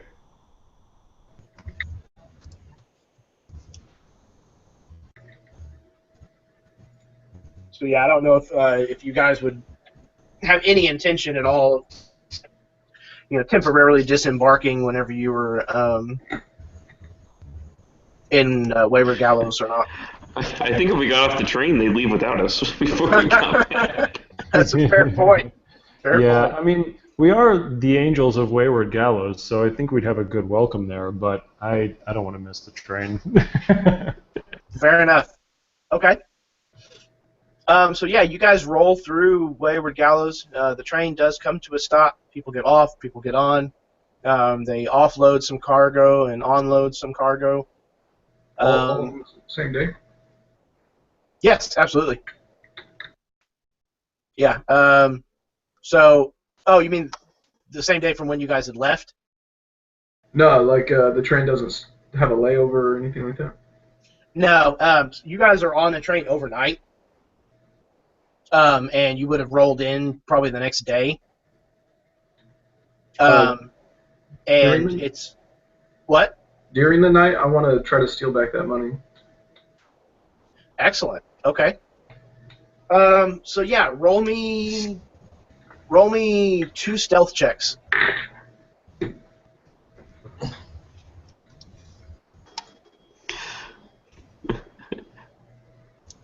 During the night. First one's at 18. Okay. And the second one I rolled at 20, so 27. Excellent. Yeah, you have very little problems at all sneaking into where this person keeps his things and is sleeping and stealing the 5 gold back, or 4 gold. 4, yeah. No more, no less. Taking 4. Got it. Then I'll go find the Eagle Witness and tell him still never paid for a ticket. Yes. That evening, like while we're on the train, I guess that evening before we get to Wayward Gallows, I'm going to go down the train and ask if there's anyone on the train that needs healing, and see what comes about with that. Okay. There's not a whole lot of people that are, infirm. I will or go injured. with Padre, but also. But also what? Shit, I think he froze up. Oh no, there he is. I can't tell if you guys can hear me or not. I heard. I said I'm going to go with Padre to heal. God damn it! It keeps cutting out right when you're This going lag to say is something. so good. Yep. So you're gonna go with Padre I to heal tell people. Eagle Witness he owes me money. I tell Eagle Witness he owes me money. Okay, there you go. I look at Mad Dog. Do I? He owes you nothing of the sort.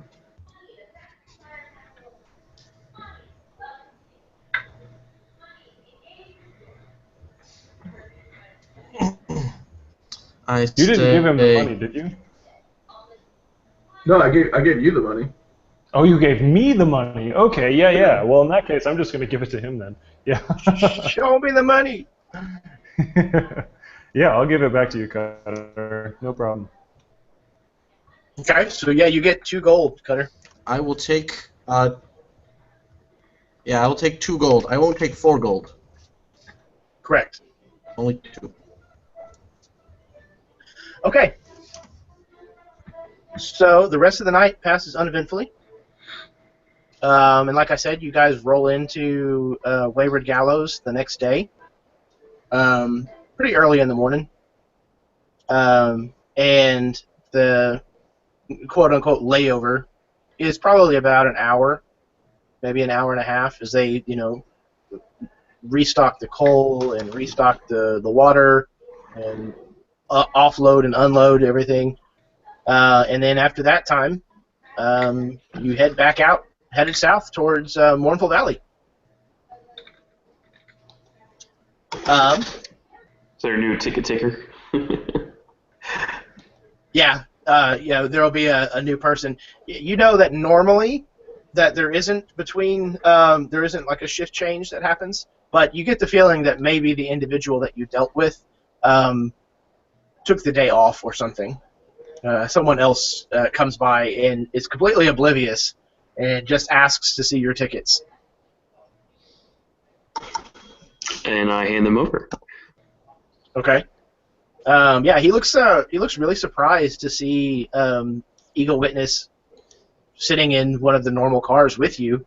But whenever you hand him 5 tickets and he punches them, he doesn't say anything about it. Hands them right back to you. Goes on his business. Racist jerk. Unfortunately, it's a pretty prevalent mindset in this setting. Yeah, too bad. Eagle Witness can take it. He can. He does very well with it. Okay. So I do have something planned for the trip between Wayward Gallows and Mournful Valley. So I think we are going to go ahead and call it here, if that's okay with you guys. I think it's a good spot. Works for me. Yeah, totally. Okay. Excellent. So I don't know if there's anything that you guys want or need to say in parting before I close this out officially. No. I mean, I'll let the party know, like, as we're on the train. I'll tell them more about the vision that I had, where I'm pretty certain that there's a dwarf who is in the city somewhere who knows how to, like, get magic items for us or whatever. So, yeah, we'll see. Yeah, and some of you with the party, I think at least Padre and Mad Dog have heard a similar rumor that it is rumored that there is a mage rite, a dwarven mage rite, who lives and works in Mournful Valley. Yeah, I remember that. And if the rumor is to be believed, he is actually the warehouse foreman for the Arcane Acquisitions company that is tied to the railway that operates in Mournful Valley. So his parts of his vision that he relays to you sync up with the rumor that you've heard. So, cool. Okay.